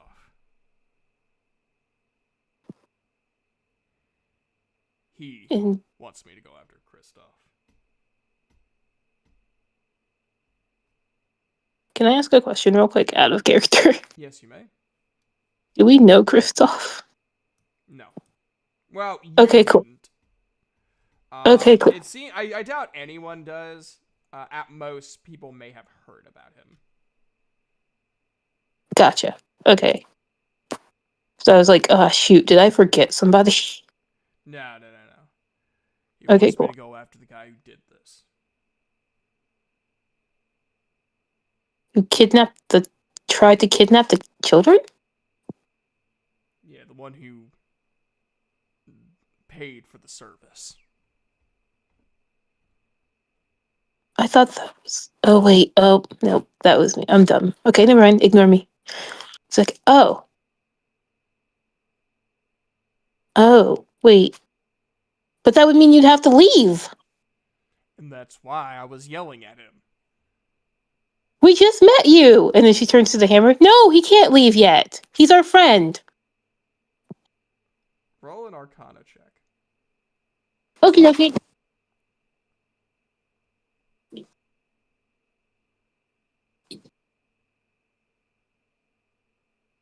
Oh wait, I have to check my. I gotta check my handy dandy character sheet again.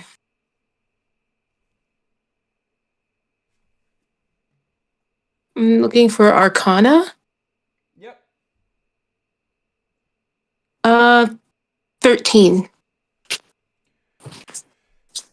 You notice it glow. Oh, wait, hold on.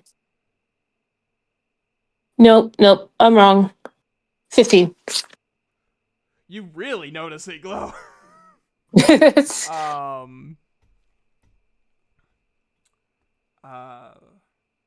And you see the symbol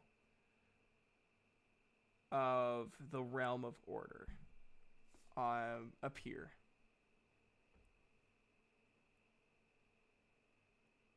Okay. Sorry, I was checking something. So the symbol of the Realm of Order appears. Yeah. Got it. Hmm. Duke looks over at it. Yep, that's him. The unfucking dying Lord of Order. And all his pious bullshit. She nods in understanding, and then she'll go over to the hammer. What if he can stay our friend, and we can have more time with him just a little bit longer, please? The glowing stays for a little bit. And then fades away. She looks at Duke for explanation of what that means. I think he finds you amusing. Amusing is good, I think. Well, it's the first time I've ever seen it.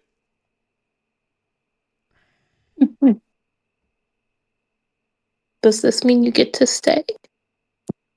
Well, I mean, I still control the path of my life, regardless. He's just annoying until I say yes. So are you going to stay? Oh, yeah? Yay! And she claps her little hands. She'll also pat the hammer and say thank you, and just in case, gotta cover your bases. He's gonna like you just because you feed his ego. I'm okay with that. Then she will definitely without asking, she will flitter up and land on the bed and find one of the pillows, and she will fluff it up as much as she can, and then she will curl up and she will plop down on the pillow and be out like a light. Duke pulls out a cigarette, flicks his fingers to like light his thumb on fire, and uses it as a lighter, and goes, Classy.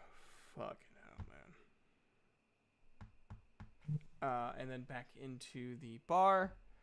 Voland has made everyone drinks except for the sleeping man at the bar, who Voland was so gracious and put a blanket over. No.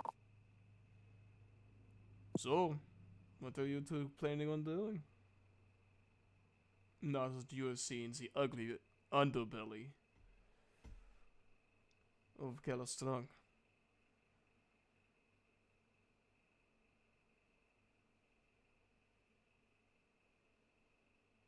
Meaning Solon and Zyphos. Sorry, I was talking, but mic was muted. Oh, you're good. Zyphos is sitting there just pondering all the information that he's gotten from the people that we brought in, from Amon and everything like that about the kids and being, you know, having that high magical potential and being kidnapped. He's sitting there just pondering. It's like, more than likely, if these kids were being kidnapped, there's probably a bunch of other kids that are also being taken away due to their magical potential by this one individual. I don't like it. He needs to be stopped. I agree, but not to humble you. You are new.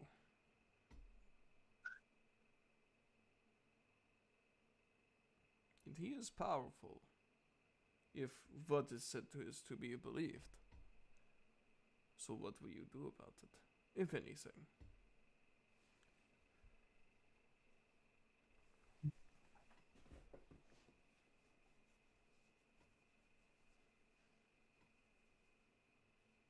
We need to prepare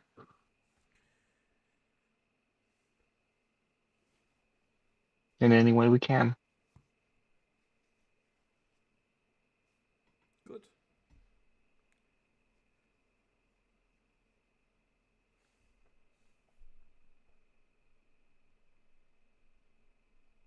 And Zyphos is gonna down whatever drink he had and just take a deep breath and keep pondering everything.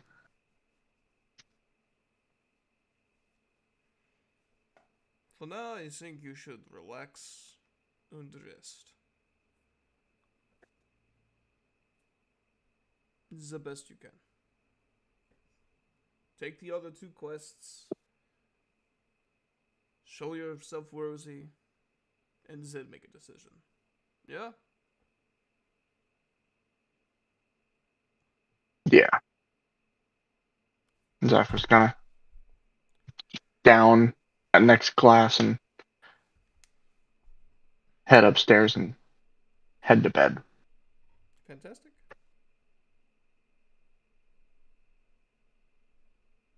Olin's just been against the wall, watching and listening everything that's been happening, drinking his drink, and after seeing Zyphos leave, he's finished his drink and he's asked for another one, just so that he can sit there and drink for a little bit more, just to look at Amon and ponder about what he's sort of gotten himself into, and also just relax after a long day and just feel a little bit sad, but also he's a little unfazed with everything that's happened so far because of his past, and he's wondering why everyone's taking everything so seriously, and he's thinking about that, and he's also a bit confused why Duke seems to be particularly affected by it.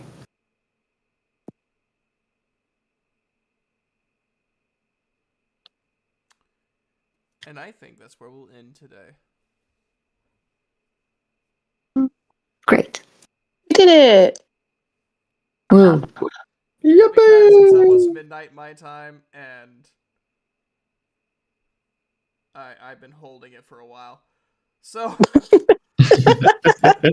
oh, fantastic! Did you guys Oh have fun? man, Did you guys enjoy? guys, don't we have like 5 more things to do? No, you don't. The fuck you do. I have 5 more conversations to have. You guys enjoy? All with NPCs. Yeah, no, this was fun. It was fun, yeah. And it was nice for Maniac to be able to join us. Yeah. Yeah. Yes, exactly. Alright. Yay! I got the Yeah, show up extra and kick chaos. ass. See you, Gage. Dude. Yeah, don't pass out. Sleep well. I am gonna go get lunch, so I will go. I'll see you Oh, guys. right, other side of the world. next time. Right, yeah. Yes.